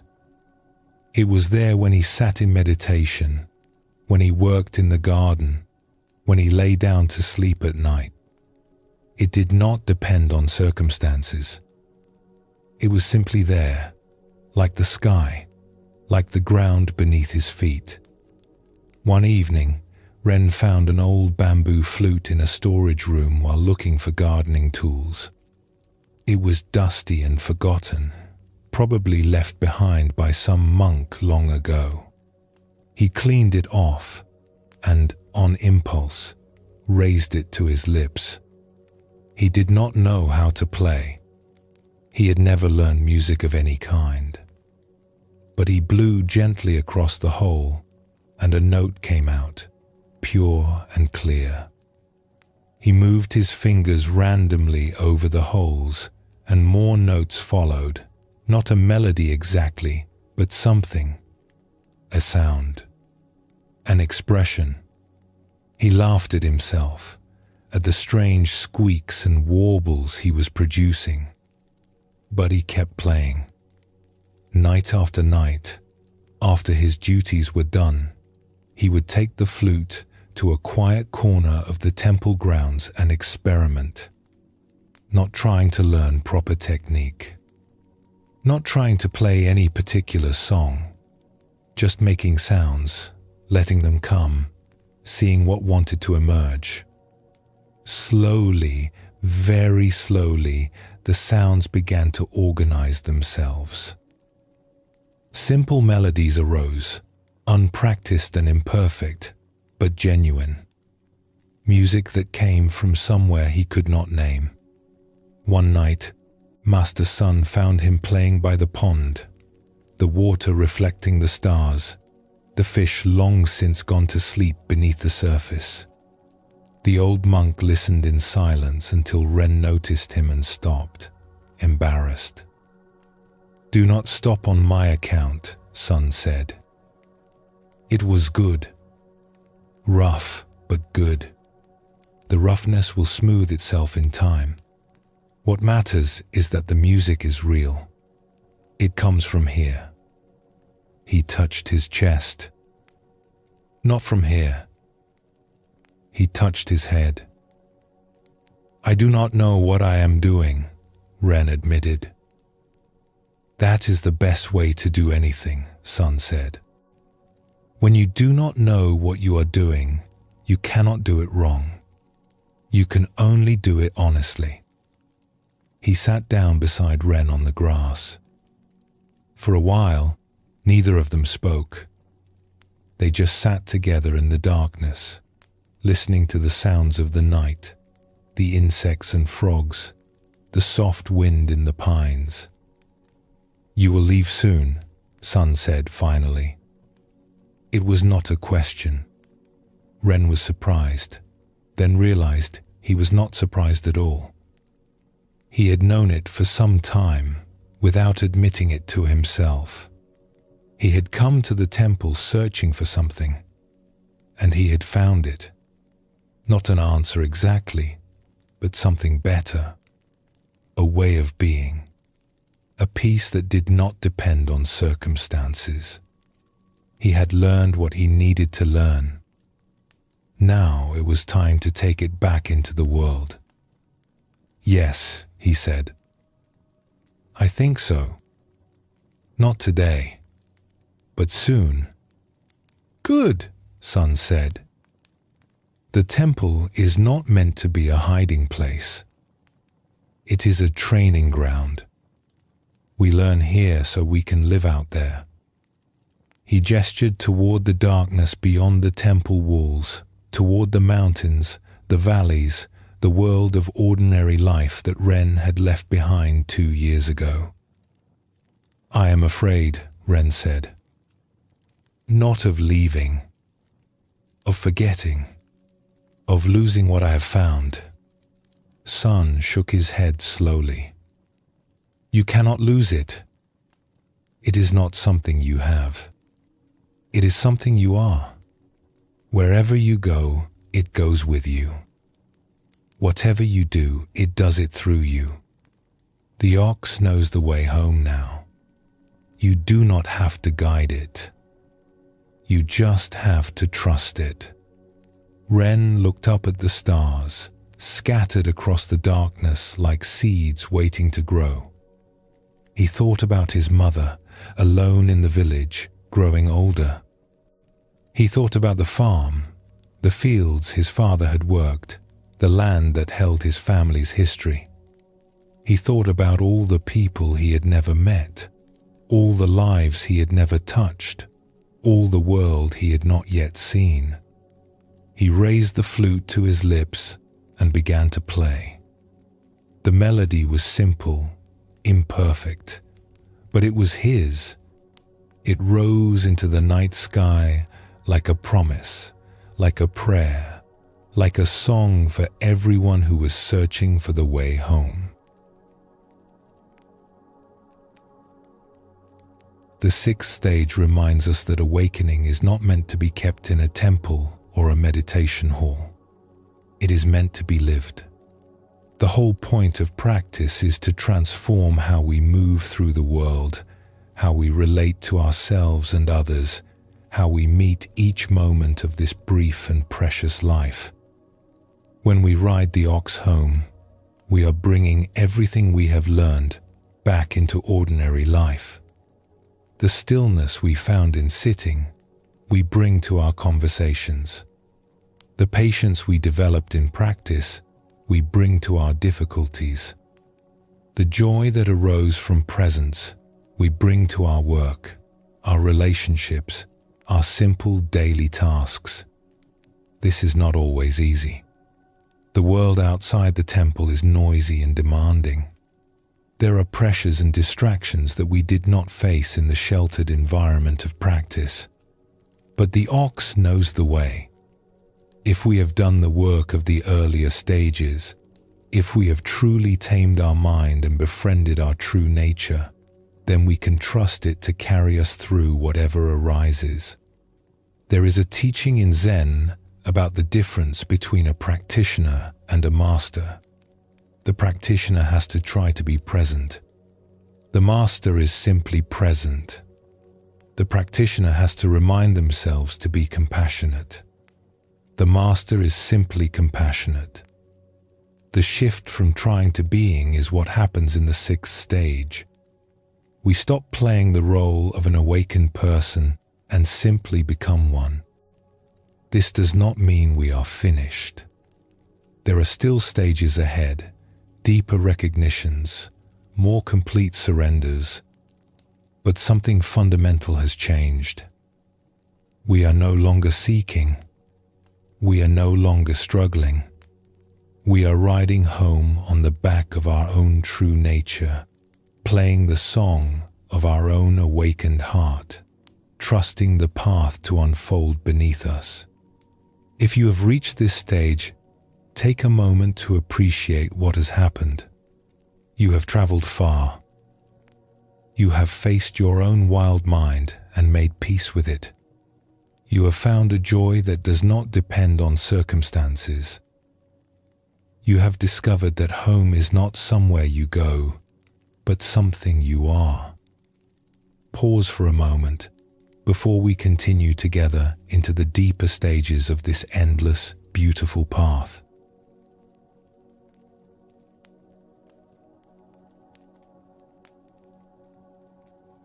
The seventh stage of awakening is called the ox transcended. In the traditional picture, something has changed dramatically. The ox is gone. We see only the seeker, sitting peacefully outside a small hut, gazing at the moon. The rope that once bound them to the ox has been set aside. The struggle is over. The journey home is complete. But wait, if the ox represents our true nature, how can it disappear? If we have spent all this time searching for it, catching it, taming it, riding it home, why would we now let it go? This is one of the deepest teachings of the Zen path. The ox was never separate from us. It was a way of pointing to something that cannot be pointed to directly. We needed the image of the ox to give us something to seek, something to catch, something to ride. But now we have arrived home, and we see the truth. There was never an ox apart from ourselves. There was never a true nature separate from who we are. The seeker and the sought were always one. The Buddha taught that all beings possess Buddha nature. This nature is not something we develop or achieve. It is what we already are, beneath all our confusion and grasping. The entire path of awakening is really a path of uncovering, of removing the layers of delusion that hide our original face. And when those layers are finally removed, we discover that there is nothing to attain because we already have everything we need. We already are everything we were seeking. This is a difficult teaching to understand with the mind. The mind wants to grasp something, to hold on to an achievement, to say, I have found it. I have arrived. But the seventh stage asks us to let go of even this. It asks us to release our attachment to the ox itself, to the very idea of enlightenment as something we possess. There is a famous Zen story about a monk who practiced diligently for many years. One day, he went to his teacher and announced that he had finally attained enlightenment. The teacher looked at him calmly and said, "Good. Now throw it away." The monk was shocked. Why would he throw away what he had worked so hard to achieve? But the teacher knew something the monk had not yet understood. As long as we hold on to enlightenment as a possession, as long as we think of ourselves as enlightened people, we are still caught in delusion. True freedom means letting go of everything, even our spiritual achievements. This is what happens in the 7th stage. We set down the rope. We stop thinking of ourselves as someone who has tamed the ox. We stop identifying with the role of spiritual seeker or practitioner. All of these identities, as useful as they were on the path, are now seen as just more layers to be released. What remains when everything is released? Just this. Just here. Just the person sitting outside the hut, watching the moon rise, needing nothing, seeking nothing, complete. The Buddha spoke of this as the end of clinging. He identified clinging as the root cause of suffering, not just clinging to pleasures and possessions, but clinging to views, to practices, to the sense of self. Even clinging to the Dharma, to the teachings themselves, must eventually be released. The teachings are like a finger pointing at the moon. Once we have seen the moon, we no longer need to stare at the finger. In this stage, we come to understand that the practices that brought us here were skillful means, useful tools for a particular purpose.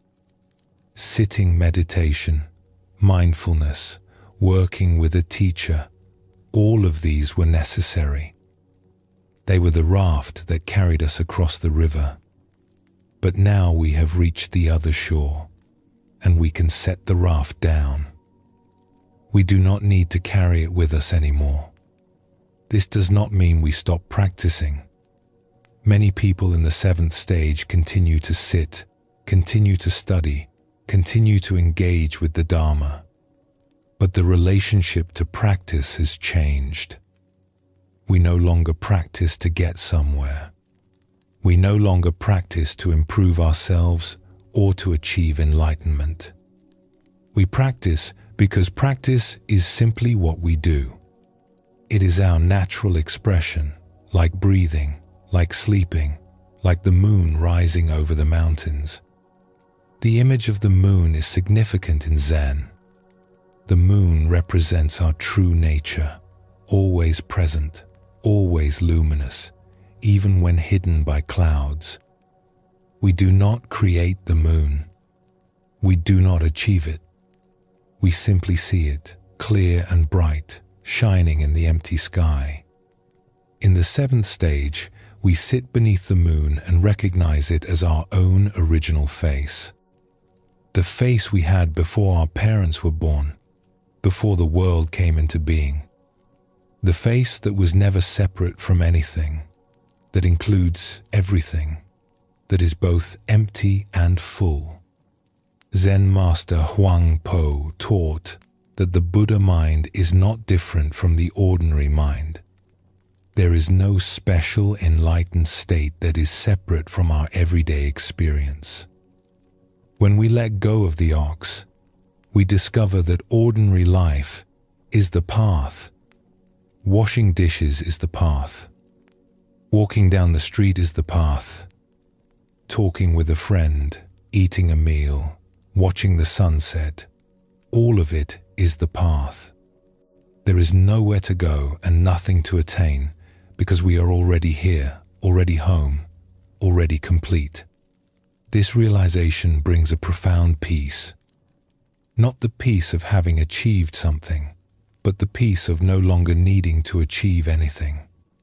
Not the peace of having found the ox, but the peace of knowing there was never any ox to find.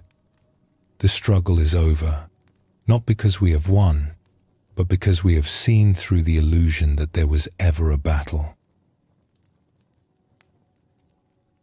Ren left the Temple of Still Water on a morning in early autumn, when the first cool winds were beginning to blow down from the mountains. He had said his goodbyes the night before. Master Sun had given him a small bundle of rice and vegetables for the journey, along with the old bamboo flute he had found in the storage room. "It has found its player," Sun had said. "Take it with you." They had bowed to each other in the dim light of the meditation hall, teacher and student, two people who had walked a path together and now would walk apart. Ren did not feel sad as he descended the mountain path. He did not feel happy either. He felt clear, like the sky after a storm has passed, like water that has settled and become still. The temple had been his home for 2 years, but he understood now that home was not a place. Home was something he carried within him, something that could not be left behind. The path down was easier than the path up had been. He remembered climbing this same trail 2 years ago, exhausted and confused, searching for something he could not name. He had been so lost then, so hungry for answers. Now he walked with ease, his feet finding the stones and roots without effort, his body moving through the forest like it belonged there. He reached the village of stone bridges by midday and stopped at the same inn where he had stayed on his way up. The innkeeper recognized him and smiled broadly. "The young seeker returns," the man said, wiping his hands on his apron. "You look different. More settled. Less like a man running from something. Did you find what you were looking for up there in the mountains?" Ren considered the question. It was not easy to answer. He had found something, yes, but it was not what he had expected. He had expected to find an answer, a truth, a state of being that would solve all his problems and make him whole. Instead, he had found something simpler and stranger. He had found that there was nothing to find. He had found that he had always been complete. He had found that the searching itself had been the only thing standing between him and peace. "I found that I was not lost," Ren said finally. The innkeeper laughed, not understanding but not needing to. "Well, you look well fed at least. The temple must have good cooks. Better than my wife, if I am honest." Ren smiled and ordered a bowl of noodles. He ate slowly, tasting each bite, noticing the texture of the noodles, the warmth of the broth, the subtle flavors of ginger and onion. He watched the people move through the inn, merchants and travelers, farmers coming in from their fields, a young mother with a child on her hip. Everyone going somewhere, doing something, caught up in the business of their lives. He felt a quiet compassion for all of them, for the way they hurried and worried, for the way they chased after happiness without realizing it was already here, waiting to be noticed. After eating, he continued on his way. The road wound down through forests and fields, past villages and farms, through landscapes that were both familiar and new. He had walked this road before, but he had not really seen it. He had been too caught up in his thoughts, too focused on where he was going. Now he saw the red of the autumn leaves, the grey of the stones, the blue of the sky, vast and empty, holding everything. He walked for several days, sleeping under trees when the weather was mild, staying at small inns when it rained. He did not hurry. He did not have a schedule to keep. Each step was complete in itself. Each moment was enough. One evening, as he sat by a small stream, watching the water flow over the rocks, he thought about the ox. For so long, he had been focused on catching it, taming it, riding it home. It had been his constant companion, his project, his purpose. The ox had given shape to his journey, something to aim for, something to measure his progress against. But now, sitting by this stream, with the evening light turning golden on the water, he realized he had not thought about the ox in days. It had slipped away without him noticing, like a dream fading upon waking, like mist burning off in the morning sun. Where had it gone? He looked around, half expecting to see it standing in the shadows beneath the trees, watching him with those calm eyes. But there was nothing. Just the stream flowing endlessly over the rocks. Just the trees with their leaves beginning to turn. Just the darkening sky and the first stars beginning to appear, one by one, like old friends arriving for a gathering. And then he understood. The ox had not gone anywhere. It had never been separate from him. It was the stream, this very stream, flowing without effort, without destination. It was the trees, standing patient and still, their roots drinking deep from the earth. It was the sky and the stars and the cool evening air filling his lungs. It was his own breath, rising and falling without his having to do anything. It was his own heartbeat, steady and faithful, marking the rhythm of his life. It was his own awareness, watching itself, knowing itself, needing nothing outside itself to be complete. He laughed out loud, startling a bird from a nearby bush. The bird flew up into the darkening sky, and Wren watched it go, still laughing. All that searching, all that effort, and the whole time he had been sitting in the middle of what he was looking for. He took out his flute and began to play. The melody that arose was simple and unhurried, matching the flow of the stream, the rustle of the leaves, the rhythm of the evening. He was not trying to play anything in particular. He was just letting the music come, letting it express something that could not be put into words.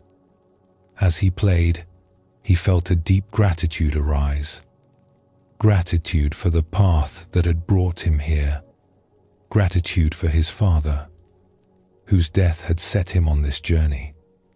Gratitude for his mother, waiting for him in the village, not knowing that her son was on his way home. He played until the stars filled the sky, until the stream was just a sound in the darkness, until the music faded into silence.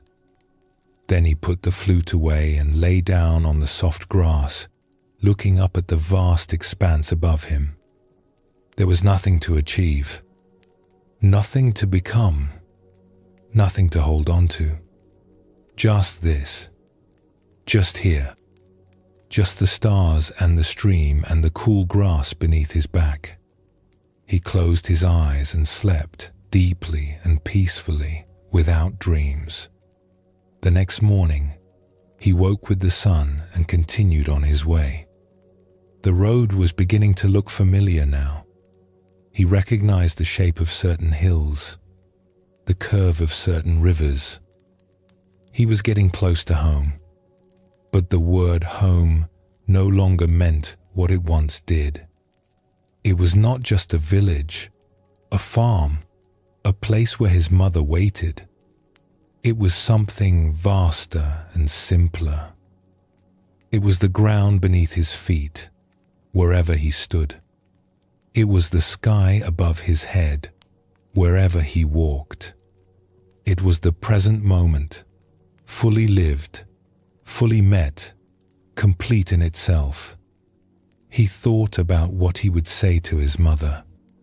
How could he explain what had happened to him? How could he describe the journey he had taken, the ox he had caught and tamed and finally released? He did not have words for it. Perhaps he would not need words. Perhaps just being with her, present and clear, would be enough.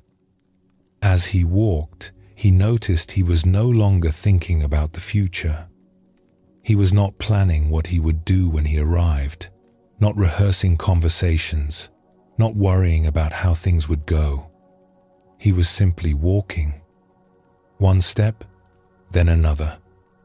The road unfolding beneath him, the world unfolding around him, everything arising and passing away in its own time.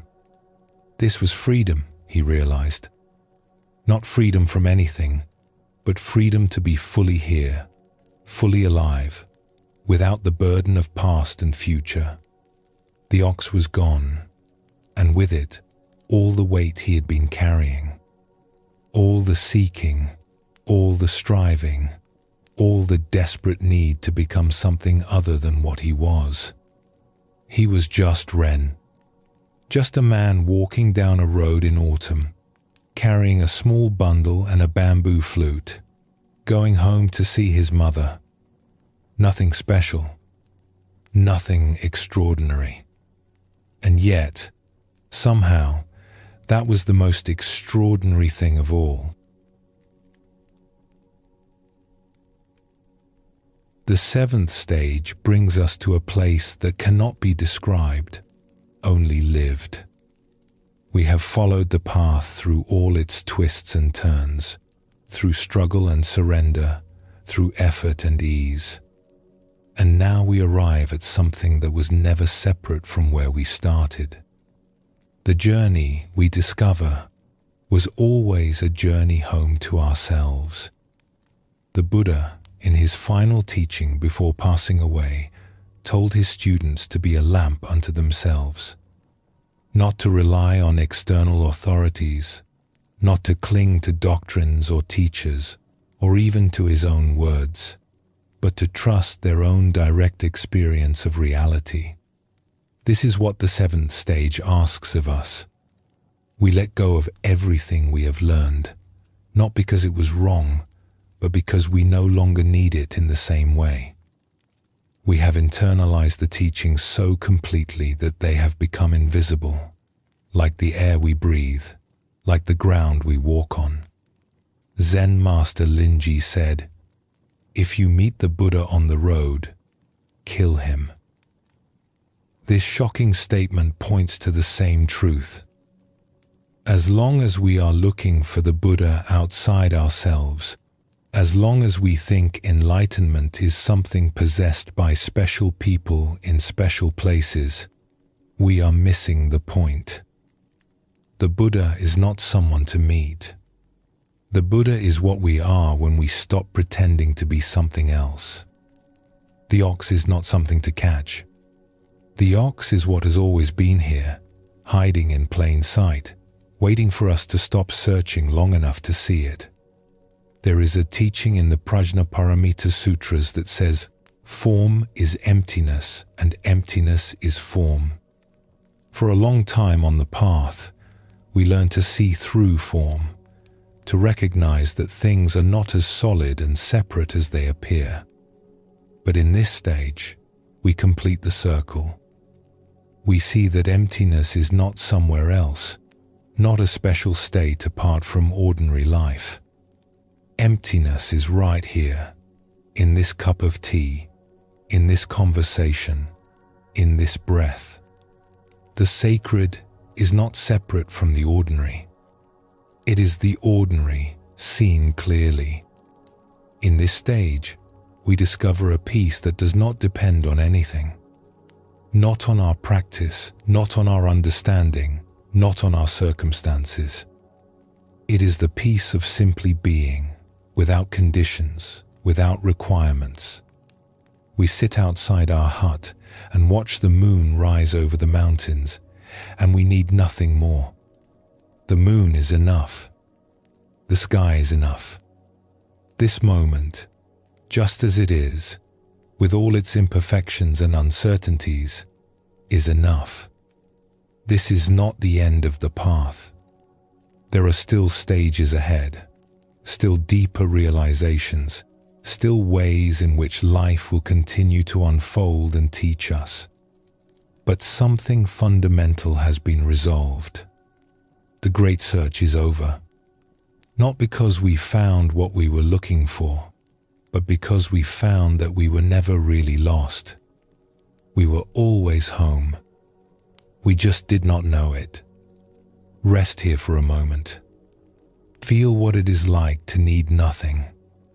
Feel what it is like to be complete, just as you are, in this moment, with things exactly as they are.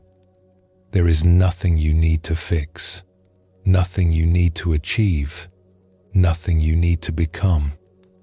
You are already what you have always been seeking. The ox is gone, and everything remains.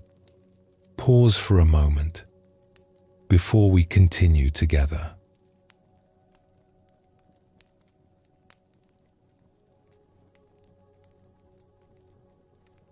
The 8th stage of awakening is called both self and ox transcended. In the traditional picture, there is nothing to see. Just an empty circle. No ox, no seeker, no hut, no moon. The image that has guided us through 7 stages of the path has finally dissolved into pure emptiness. This is the most radical stage of awakening. In the 7th stage, the ox disappeared, and we discovered that it had never been separate from us. But there was still someone there to make this discovery. There was still a person sitting outside the hut, watching the moon, enjoying the peace of having arrived home. Now, even this disappears. The one who transcended the ox is also transcended. The seeker and the sought both dissolve into something that cannot be pictured or named. In Buddhism, this is called sunyata, often translated as emptiness. But emptiness does not mean nothingness. It does not mean that things do not exist or that life is meaningless. Rather, it points to the true nature of all things, which is that they have no fixed, separate, independent existence. Everything arises in dependence on everything else. Nothing stands alone. When we look deeply into any phenomenon, we find that it is empty of a separate self, empty of boundaries, empty of the solidity we usually attribute to it. This is not a loss. It is the discovery of something far more wondrous than solidity could ever be. The Buddha taught that this emptiness is not something to be feared. It is actually the source of all freedom.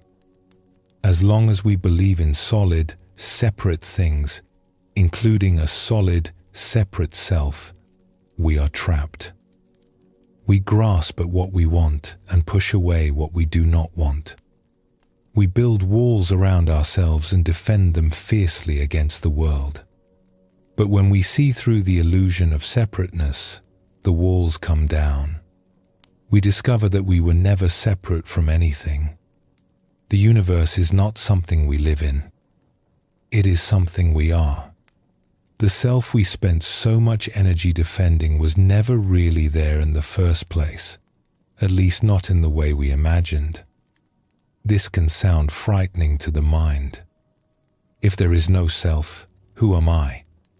If everything is empty, what is the point of anything? But these questions arise from misunderstanding. Emptiness does not negate our experience. It liberates it. We still eat breakfast, still talk with friends, still feel joy and sorrow, still love and grieve and hope. but we hold it all more lightly. We are no longer fighting to protect a self that does not exist.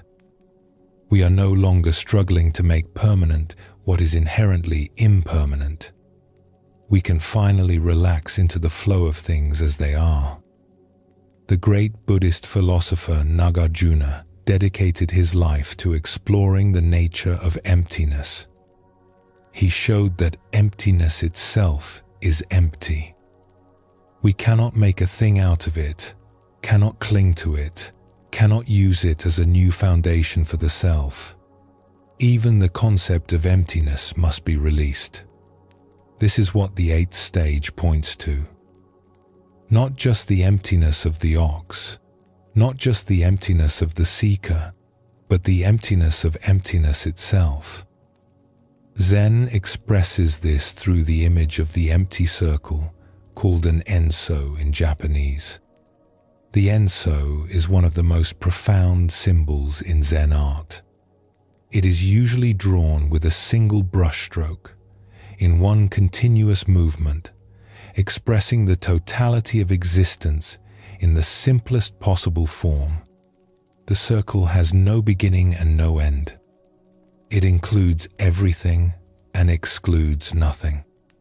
It is both perfectly full and perfectly empty. When we look at the enso, we might be tempted to see it as a picture of nothing, but that would be a mistake.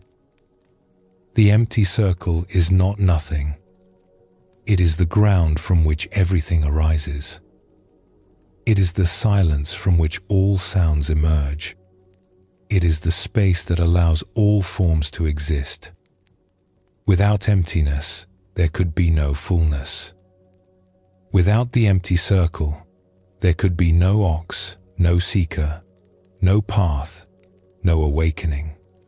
The Buddha pointed to this when he taught about dependent origination. Nothing exists independently. Everything arises in relationship to everything else. A flower exists because of the sun, the rain, the soil, the seed, the gardener, and countless other conditions. Take away any of these, and there is no flower. The flower is empty of a separate self because it is made entirely of non-flower elements. And yet the flower is undeniably here, beautiful and fragrant, expressing the whole universe in its brief blooming. We are like that flower. We think we are separate selves, bounded by our skin, distinct from everything around us. But when we look closely, we cannot find where we end and the world begins. We are made of our parents, our food, our air, our experiences, our relationships, our thoughts and feelings that arise from conditions we did not create. We are empty of a separate self, and yet we are undeniably here, alive and aware, expressing the whole universe in our brief appearing. In the 8th stage, this truth is not just understood intellectually, it is realized directly, in the bones and the breath and the blood. The sense of being a separate self dissolves, not into nothing, but into everything. We do not disappear. We expand. The boundaries that seemed so solid become transparent, and we discover that we have always been the whole of it, the empty circle that includes all things. This is not a state that can be maintained by effort. It is not an achievement to be proud of. It arises when everything else falls away, when we stop trying to be someone or something, when we finally let go completely. And when it arises, there is no one there to notice it. There is only the arising itself, the pure happening of this moment, without a witness, without a center, without a self to claim it. Ren came home on an afternoon in late autumn. The village looked the same as it always had. The same houses with their thatched roofs, the same narrow lanes between the fields, the same mountains rising in the distance. Children played in the dust near the well. An old man sat on a bench outside his door, watching the world go by. Smoke rose from cooking fires, carrying the smell of rice and vegetables. And yet everything was different. Not the village, but the one seeing it. Ren walked through the familiar streets and felt as though he was seeing them for the first time. Not because they had changed, but because he had. Or rather, because the one who had left 2 years ago no longer existed. Someone else was walking these lanes now. Or perhaps no one at all. He found his mother in the garden behind their house, pulling weeds from between the rows of vegetables. She was older than he remembered, her hair grayer, her movements slower. But when she looked up and saw him standing at the gate, her face opened into a smile that erased all the years between them. "Ren," she said. Just his name. Nothing else was needed. He walked to her and they embraced. She smelled of earth and cooking smoke, the smell of his childhood, the smell of home. He held her for a long time, feeling her small body in his arms, feeling the years of separation dissolve into this single moment of reunion.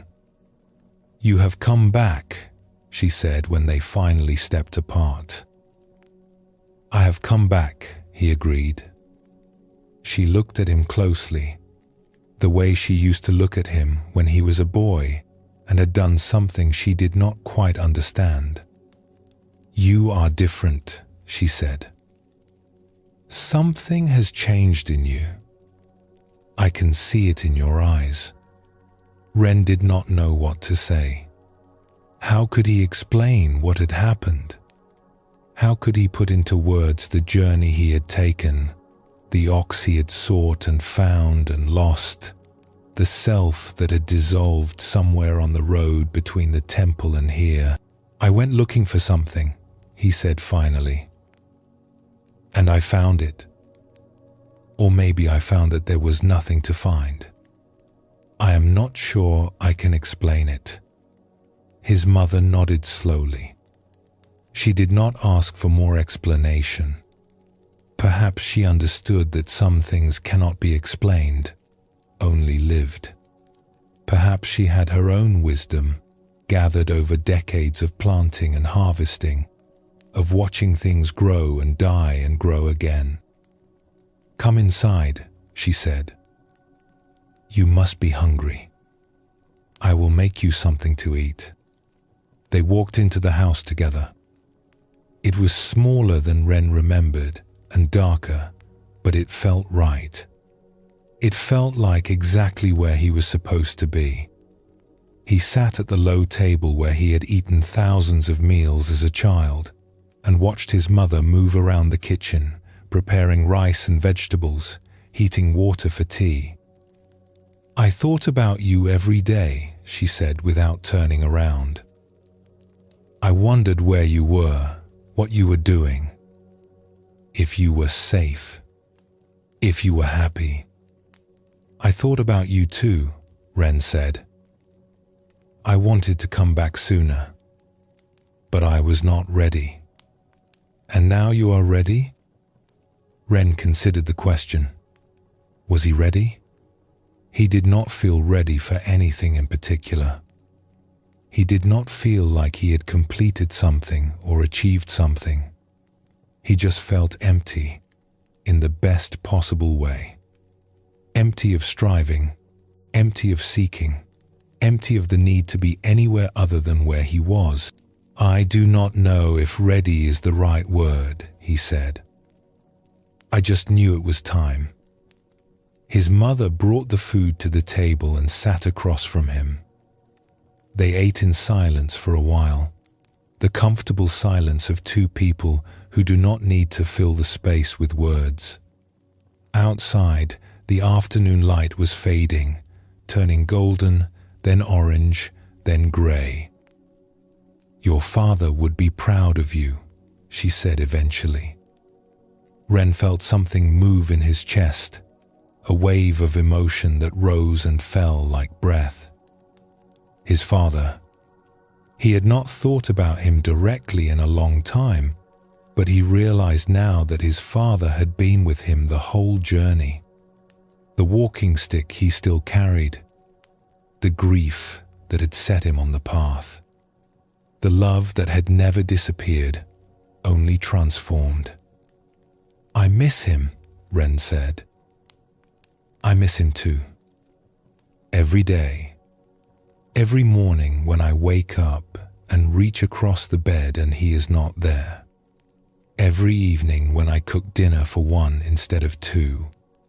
His mother's eyes were bright with tears, but she was smiling through them, a smile that held both sorrow and something else, something like peace. "But he is not gone. Not really. I see him in the fields he worked, in the way the rows are still straight because he taught me how to plant them, in the tools he used, worn smooth by his hands. In you, when you walk a certain way or laugh at something unexpected. He is still here, just not in the way he used to be." Ren understood what she meant. Not as a concept or a comforting thought, but as a living truth he could feel in his body. His father was empty of a separate self, just like everything else. He had never been a solid, bounded thing that could simply disappear. He was a process, a pattern, a way that the universe had expressed itself for a time. And that expression continued, rippling outward like waves from a stone dropped in still water, in the land he had tended, in the son he had raised, in the memories that lived on in those who loved him, in ways that could never be fully traced or known. "Nothing really disappears," Ren said quietly. "It just changes form." His mother looked at him with something like wonder. "That is what I believe too," she said. "I did not know you had learned such things in the mountains." After dinner, Ren walked outside and stood in the garden where his mother had been working. The stars were coming out, the same stars he had watched from the temple, from the roadside, from 1,000 different places on his journey. The same stars his father had looked up at, and his father's father, and all the ancestors stretching back into the darkness of time. He thought about the empty circle, the image that represented this stage of the path. No ox, no seeker, no self. Just this. Just the stars and the garden and the cool evening air. Just the awareness that was not his awareness, because there was no him to possess it. Just the universe looking at itself through these eyes, marveling at its own existence, astonished at its own beauty. He did not feel special. He did not feel enlightened. He did not feel like someone who had achieved something remarkable.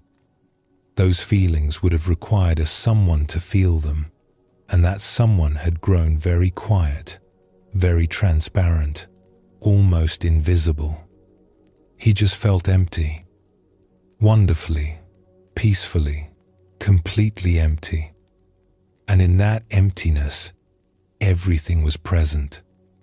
His mother in the house behind him, washing the dishes from their dinner.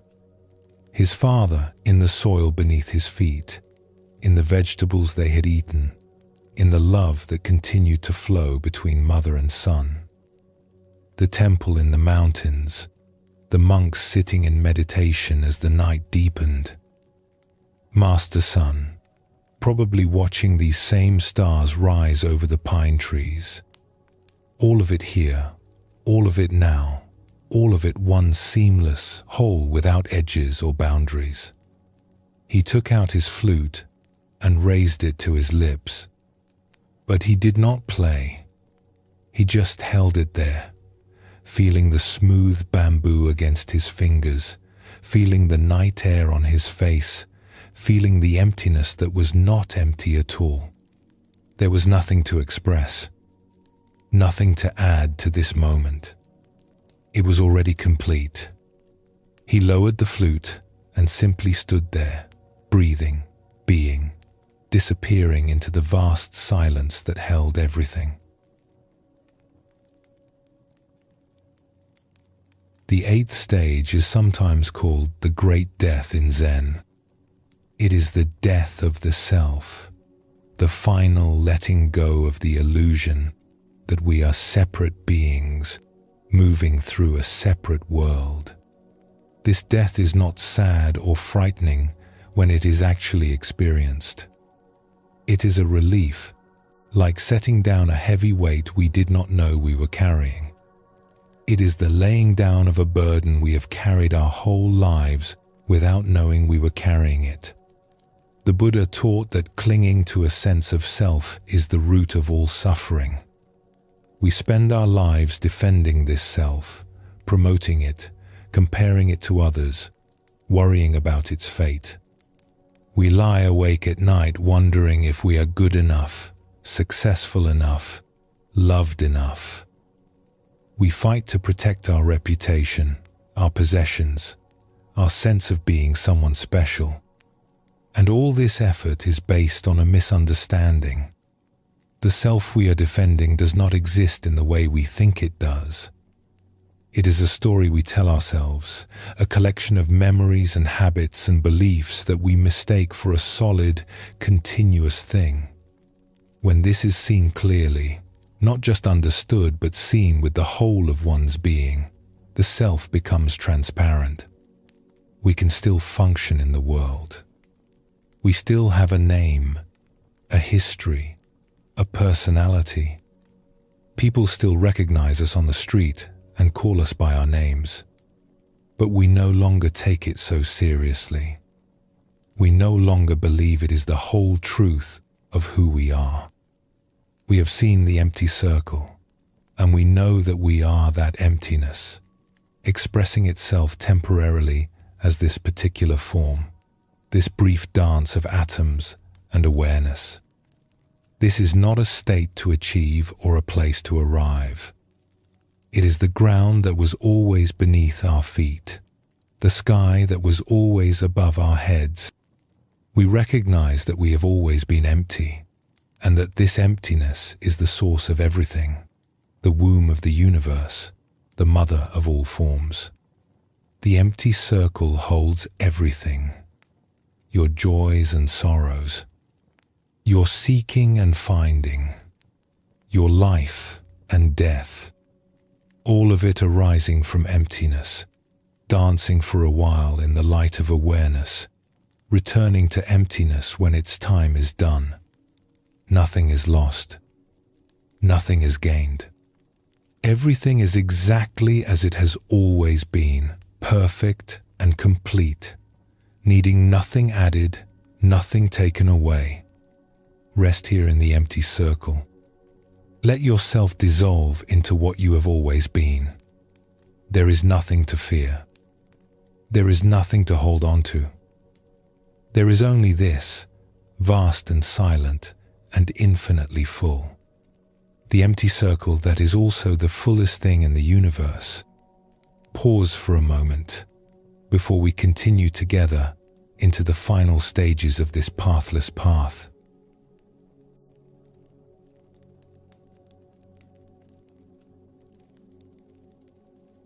The ninth stage of awakening is called reaching the source. In the traditional picture, we see something surprising. After the empty circle of the eighth stage, where everything disappeared into pure emptiness, now the world returns. We see a simple scene from nature, a river flowing, flowers blooming, trees standing in their ordinary beauty. No person, no ox, no seeker. Just the world as it is, fresh and vivid and completely itself. This stage reveals one of the deepest truths of the Buddhist path. The source we have been seeking is not somewhere else. It is not hidden behind the world or above it or beyond it.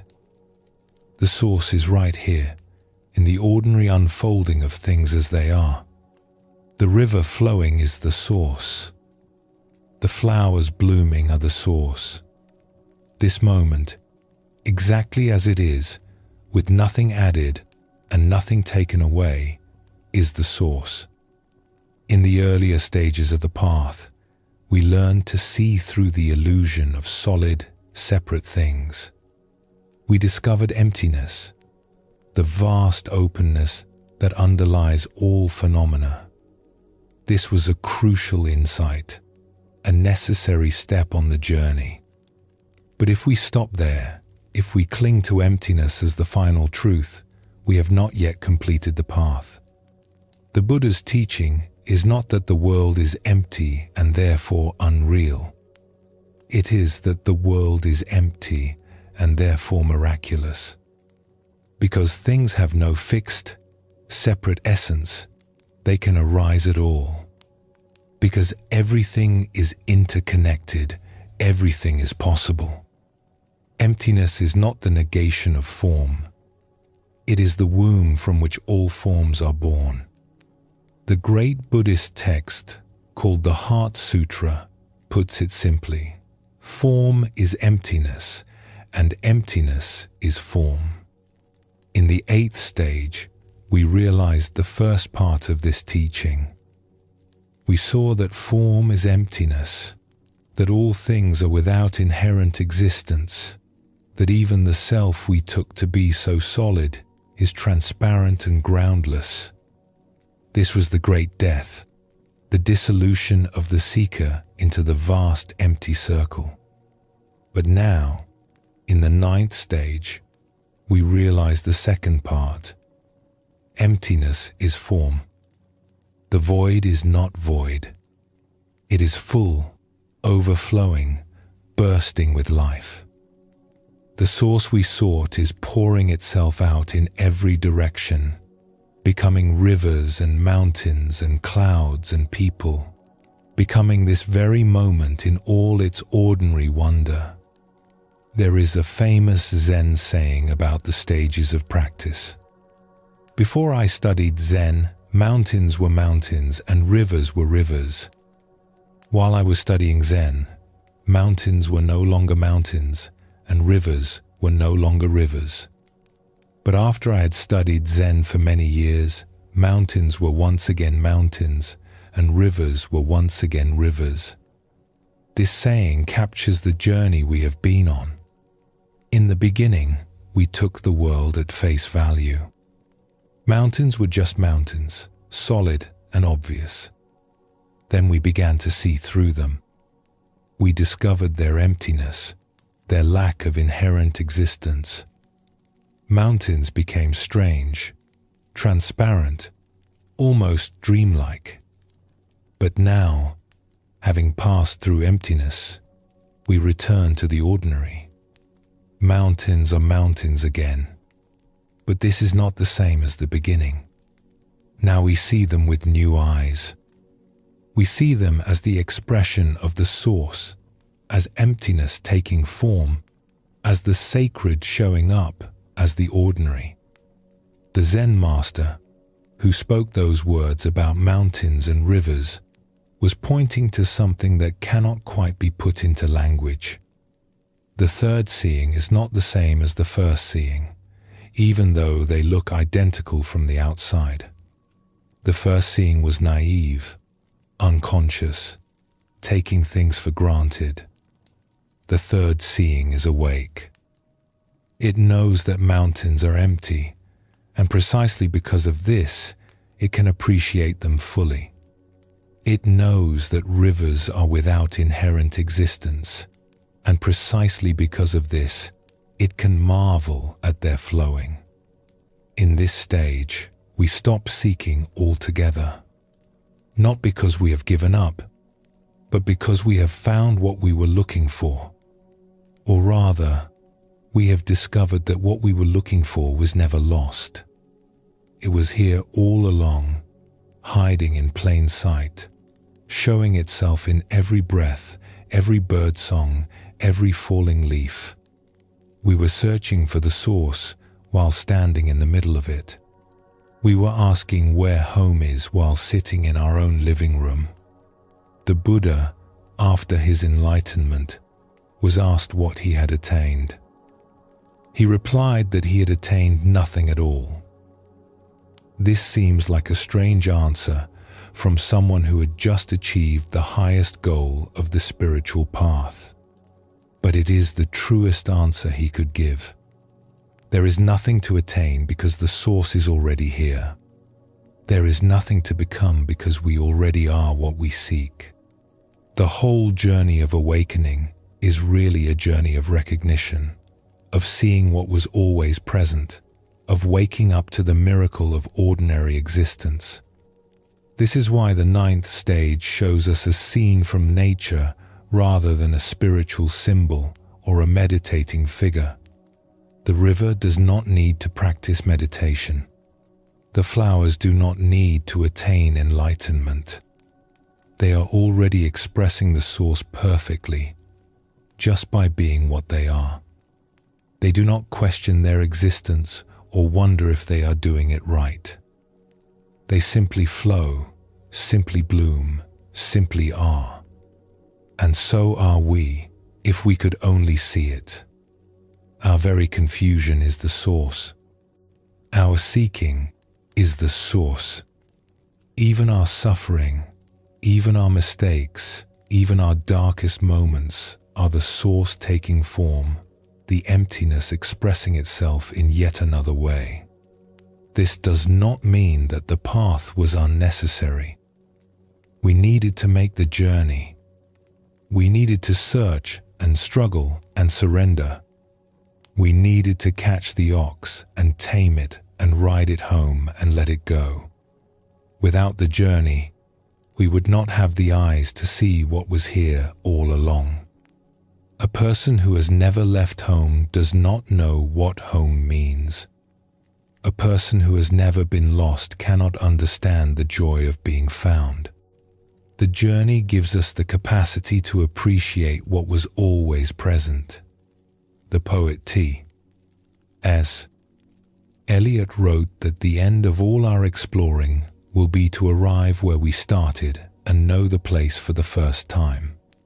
This is what happens in the 9th stage. We arrive where we started. We see the ordinary world we have always lived in, the same world we tried so hard to escape or transcend. But now we know it. Now we recognize it as the source itself, endlessly expressing itself, endlessly offering itself, endlessly being born in each moment. There is a story about a Zen master who was asked what he did before enlightenment. He said, "I chopped wood and carried water." "And what do you do after enlightenment?" "I chop wood and carry water." The student was confused. "Then what is the difference?" The master smiled. "Before enlightenment, I chopped wood while thinking about something else. After enlightenment, I just chop wood. This is the simplicity of the 9th stage. We are no longer somewhere else in our minds. We are no longer waiting for life to begin or hoping for something better to arrive. We are here, fully here, and we discover that here is exactly where we always wanted to be. The days settled into a quiet rhythm. Ren woke each morning before dawn, as he had at the temple. He would sit in the small room that had been his as a child, watching the darkness slowly give way to grey, then to the soft colors of sunrise. He did not call it meditation anymore. He did not call it anything. He just sat, breathing, being present to whatever arose. Then he would go outside and work. There was much to do. The farm had suffered during the years of his absence. His mother had done her best, but she was not as strong as she once was, and some fields had gone untended. Weeds had grown up between the rows. Fences had fallen into disrepair. The irrigation channels were clogged with debris. Ren threw himself into the work, not with the desperate energy of someone trying to escape himself, as he might have done in the past. With a quiet joy, he cleared the weeds and felt the soil in his hands. He repaired the fences and felt the wood smooth under his palms. He dug out the irrigation channels and watched the water begin to flow again, clear and cold from the mountain springs. His mother watched him with wonder.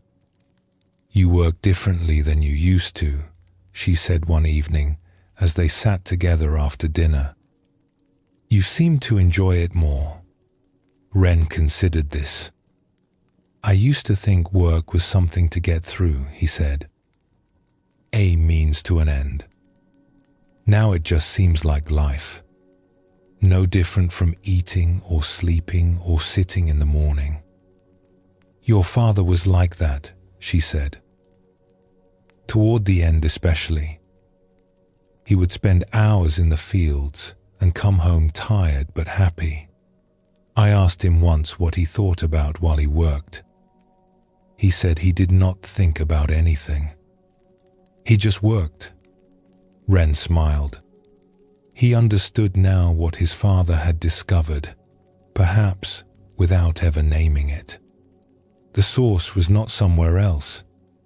It was here, in the work itself, in the soil and the water and the growing things. You did not need to go to a temple to find it. You did not need to sit in meditation for hours. You just needed to be present, fully present, to whatever was in front of you. The seasons turned. Autumn gave way to winter, the fields going dormant under blankets of frost. Ren and his mother spent the cold months repairing tools, mending clothes, telling stories by the fire. She told him about his father as a young man, how they had met, how he had courted her with wildflowers and clumsy poems. Ren told her about the temple, about Master Sun, about the long hours of sitting and the breakthrough that had finally come. She listened without judgment, without trying to understand everything. "It sounds like you found what you needed," she said simply. "I found that there was nothing to find," Ren said. "Which sounds like a riddle, I know. But it is the truest thing I can say." His mother nodded slowly. "Your father used to say something similar. He said the meaning of life was not something you could figure out. It was something you had to live. Every day, every moment. That was the meaning. Spring came, and with it the planting season. Ren worked alongside his mother, and sometimes neighbors came to help. Word had spread that the widow's son had returned from the mountains, and people were curious. Some asked him directly what he had learned at the temple. He found it difficult to answer in a way that made sense to them, so he usually just smiled and said he had learned to pay attention. The village had changed in small ways while he was gone. Some elders had passed away, their houses now occupied by their children and grandchildren. Some young people had married and started families, their babies crying in the night, their laughter ringing through the lanes during the day. The old temple at the edge of the village had been repaired, its roof newly thatched, its bell polished until it shone. But the rhythms of life continued, the same rhythms that had shaped this valley for generations beyond counting. Planting in spring, tending in summer, harvesting in autumn, resting in winter. Birth and death, joy and sorrow, the endless turning of the wheel. One afternoon, while taking a break from planting, Ren walked to the edge of the fields and looked out at the mountains in the distance. They were the same mountains he had crossed to reach the temple, the same mountains he had gazed at as a restless young man, longing for something he could not name. He remembered standing in almost this exact spot years ago, feeling like his life was incomplete, like the answer to all his questions was waiting somewhere on the other side of those blue peaks. They looked different now, not because they had changed, but because he had. Before, the mountains had seemed like a barrier, something to be crossed in order to reach somewhere better. Now they just looked like mountains, beautiful in their own right. Part of the landscape he called home. He realized he had stopped dividing the world into sacred and ordinary. The temple had been a sacred place, yes, but so was this field. So was his mother's kitchen. So was the path where children played and old men sat in the sun. Every place was the source, expressing itself in its own way. Every moment was an invitation to wake up. A butterfly landed on a nearby flower, its wings opening and closing slowly. Ren watched it without thinking anything in particular. Just watching. Just being present to this small miracle of color and movement. The butterfly flew away, and Ren returned to work. That evening, as the sun set over the mountains, Ren took out his flute and played. He sat on a low wall at the edge of the garden, and the melody that emerged was different from what he had played before. Simpler, closer to silence. It followed the rhythm of his breath, the rhythm of the fading light, the rhythm of the evening settling over the valley. His mother came out and listened for a while. When he finished, she said nothing. She just stood there, looking at the mountains, looking at the sky, looking at her son who had gone away and come back changed. "The flowers are blooming early this year," she said finally.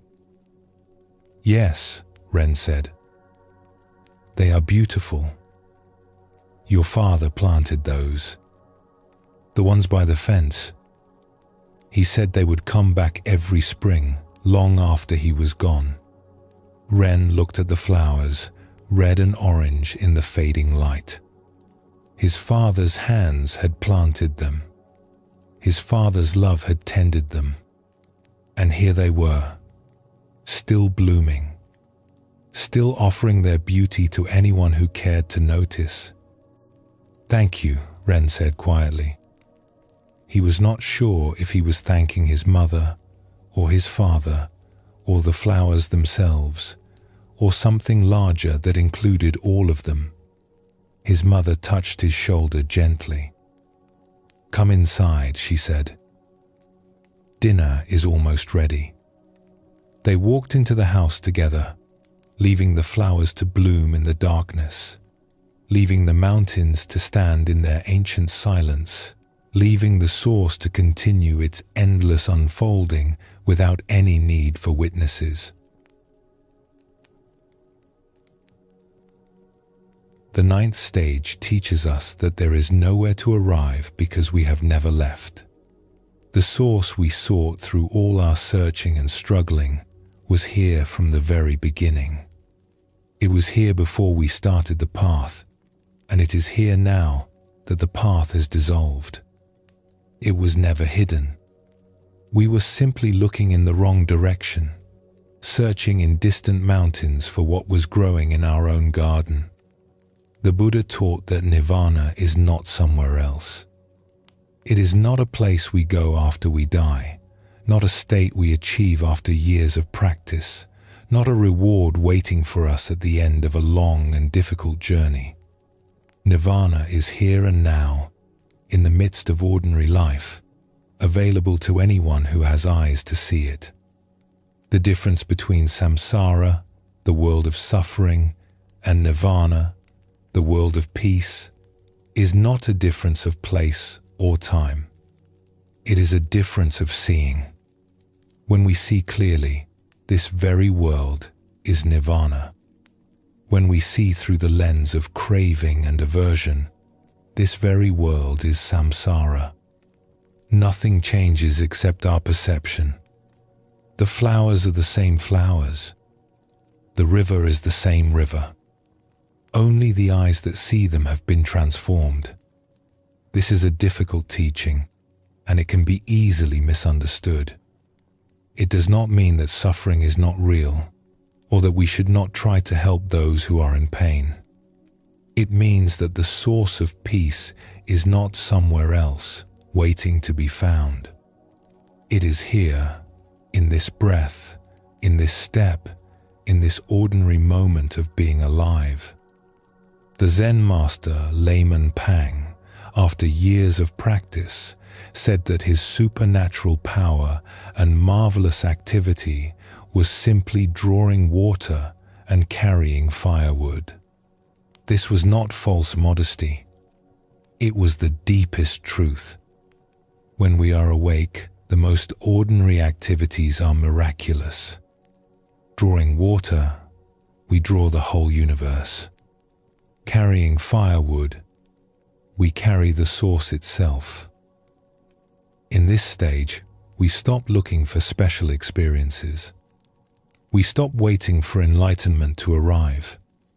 We realize that it has already arrived, that it was never absent, that it is showing itself right now in the sound of traffic outside the window, in the feel of clothes against our skin, in the taste of morning tea. There is nothing that is not the source. There is nowhere we can go that is outside the source. We have finally come home, not to a place, but to a way of seeing. The river flows. The flowers bloom. The mountains stand silent against the sky. This is the source, pouring itself out, hiding in plain sight, offering itself to anyone who is willing to receive it.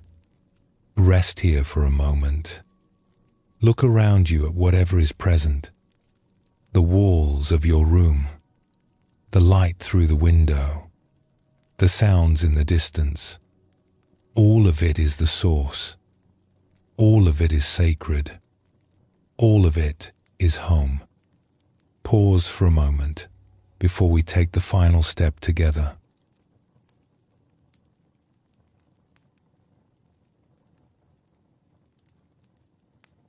The 10th and final stage of awakening is called return to society. In the traditional picture, we see a figure that might surprise us after all we have been through. It is not a serene monk in robes, not a sage sitting in perfect meditation. It is an ordinary person, perhaps a bit ragged, barefoot and simple, walking into a village with a warm smile. In some versions of the picture, this figure carries a sack over one shoulder, ready to offer gifts to whoever they meet. They are entering the marketplace, mingling with the people of the world. This is how the path of awakening ends. Not in retreat from the world, but in full engagement with it. Not in transcendence above ordinary life, but in complete immersion within it. The seeker who began the journey lost and confused has become someone utterly simple, utterly present, utterly available to whatever life brings. The Buddha himself modeled this return. After his enlightenment under the Bodhi tree, he did not remain in solitary bliss. He got up, walked back into the world, and spent the remaining 45 years of his life teaching, helping, and being with people from all walks of life. Kings and beggars, scholars and farmers, saints and sinners. He met them all with the same open presence. He did not hold himself above anyone. He did not claim special status. He simply offered what he had found to anyone who was ready to receive it. This is the final fruit of awakening.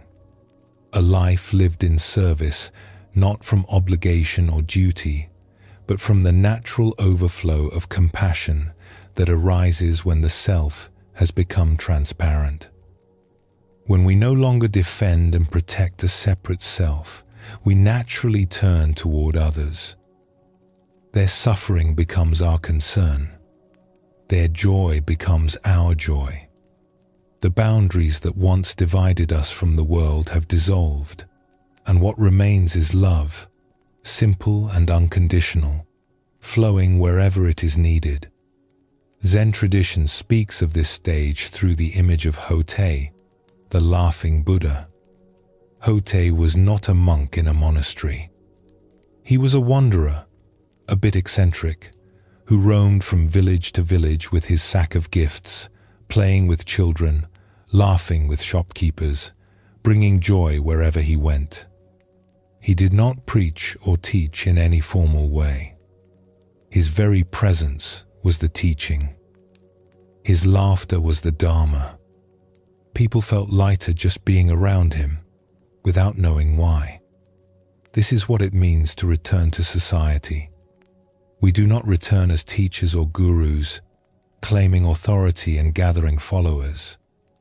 We return as ordinary people, indistinguishable from anyone else, yet somehow carrying a quality of presence that touches those around us.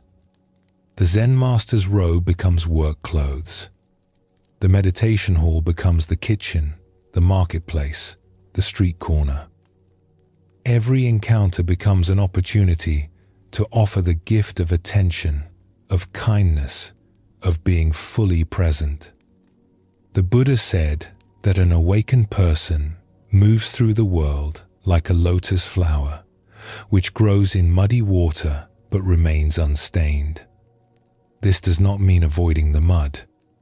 It means being fully in the mud, fully engaged with the messiness and difficulty of human life, yet not being caught by it. We can be with suffering without being overwhelmed.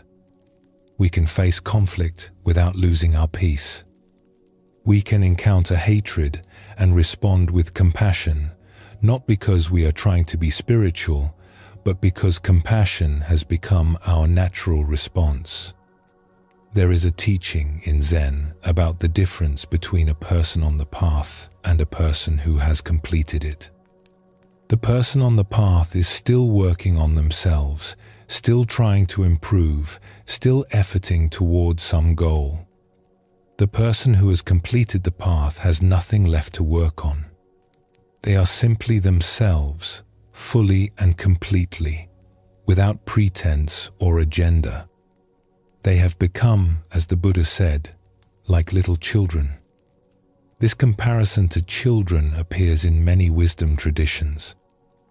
Children are simple. They do not calculate or strategize. They respond to each moment freshly, without the burden of past and future. They laugh easily and cry easily and move on easily. They are not trying to be anything other than what they are. This simplicity, this naturalness, this freedom from self-consciousness is what we return to in the 10th stage.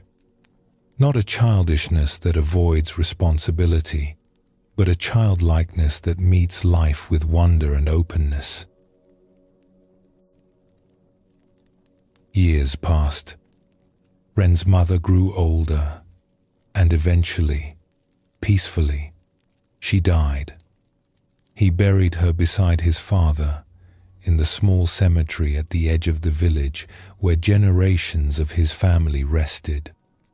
He stood by the grave and felt the sorrow move through him like weather, like clouds passing across the sky. He did not resist it. He did not cling to it. He simply let it be what it was, and in time, it softened into something gentler, something that felt more like gratitude than grief. He continued to work the farm, though he needed less now that he was alone. He grew vegetables and shared them with neighbors. He kept the irrigation channels clear so that water flowed to everyone's fields. He mended fences, not just his own, but anyone's that needed mending. He became known in the village as someone you could count on, someone who would show up when help was needed, someone who seemed to have all the time in the world. Children loved him. They would find him in the fields or by the river and ask him to play, and he always said yes. He would make them toys from sticks and leaves, tell them stories he half remembered and half invented, chase them through the lanes until everyone collapsed laughing. Their parents watched with a mixture of amusement and something like wonder. There was something about Ren that they could not quite name. A lightness, a presence, a way of being fully there that made everyone around him feel more fully there too.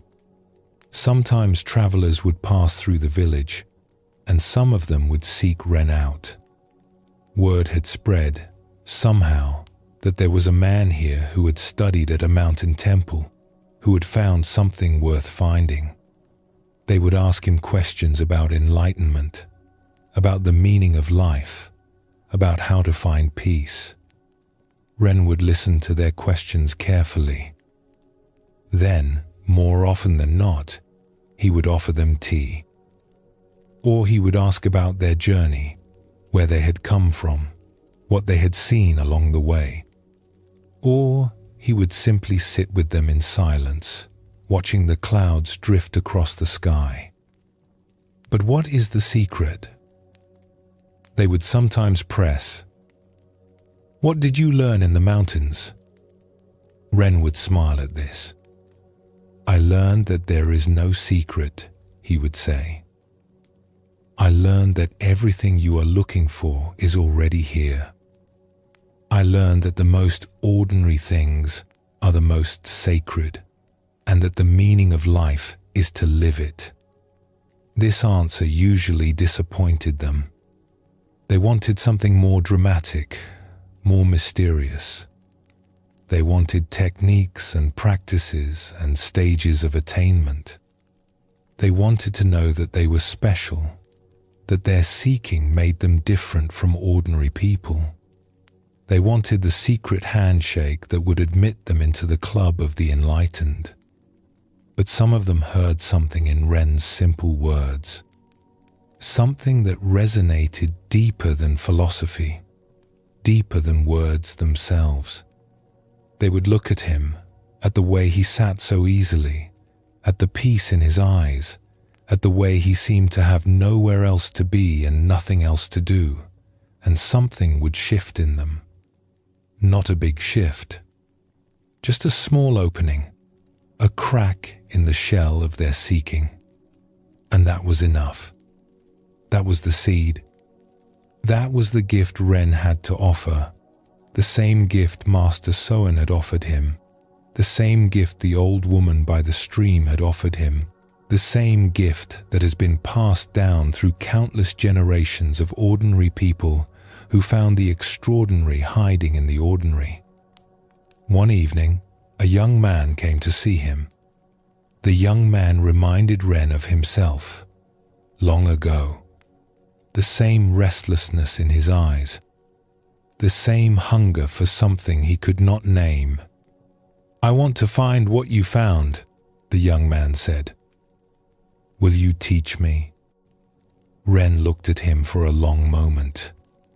He remembered Master Soen, the day he had arrived at the temple gate, lost and grieving. He remembered the old woman by the stream who had pointed him toward the mountains.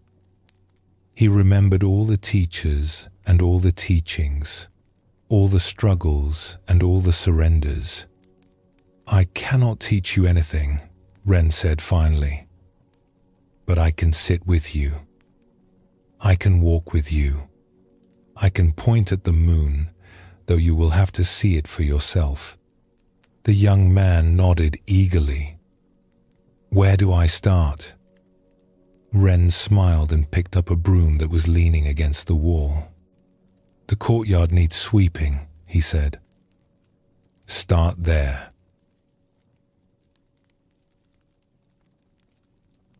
The 10th stage has no ending because it is not a stage at all. It is simply life, lived fully, offered freely. The one who returns to society does not think of themselves as awakened or enlightened. Those words have lost their meaning. There is just this moment, this person in front of them, this task at hand. There is just the endless opportunity to be kind, to be present, to be of service. The Buddha was once asked to summarize his teaching in a single phrase. He said, "I teach suffering and the end of suffering." But by the 10th stage, even this teaching has been absorbed and released. There is no more teaching, no more learning, no more path. There is just a person walking through the world with empty hands and an open heart, meeting each moment as it comes. Zen master Yunmen said, "Every day is a good day." This is the spirit of the 10th stage. Not because every day is pleasant or easy, but because every day is an opportunity to wake up, to give, to love, even difficult days.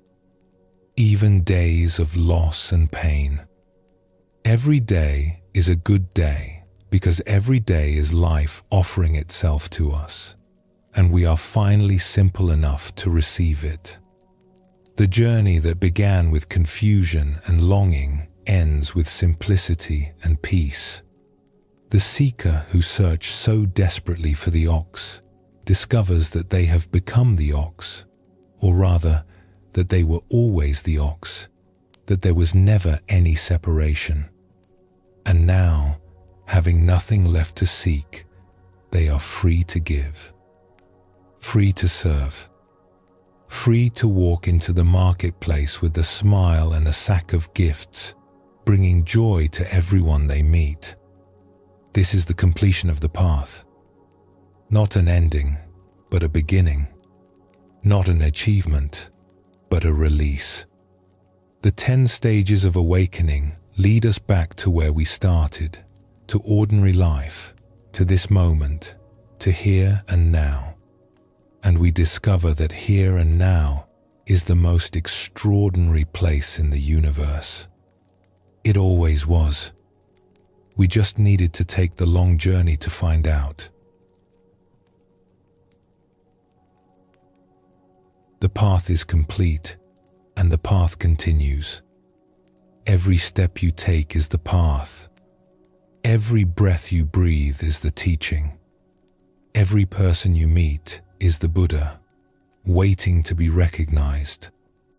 Go gently. Go simply. Go with an open heart. Sleep well, and thank you for joining us here at Sleepy Monk.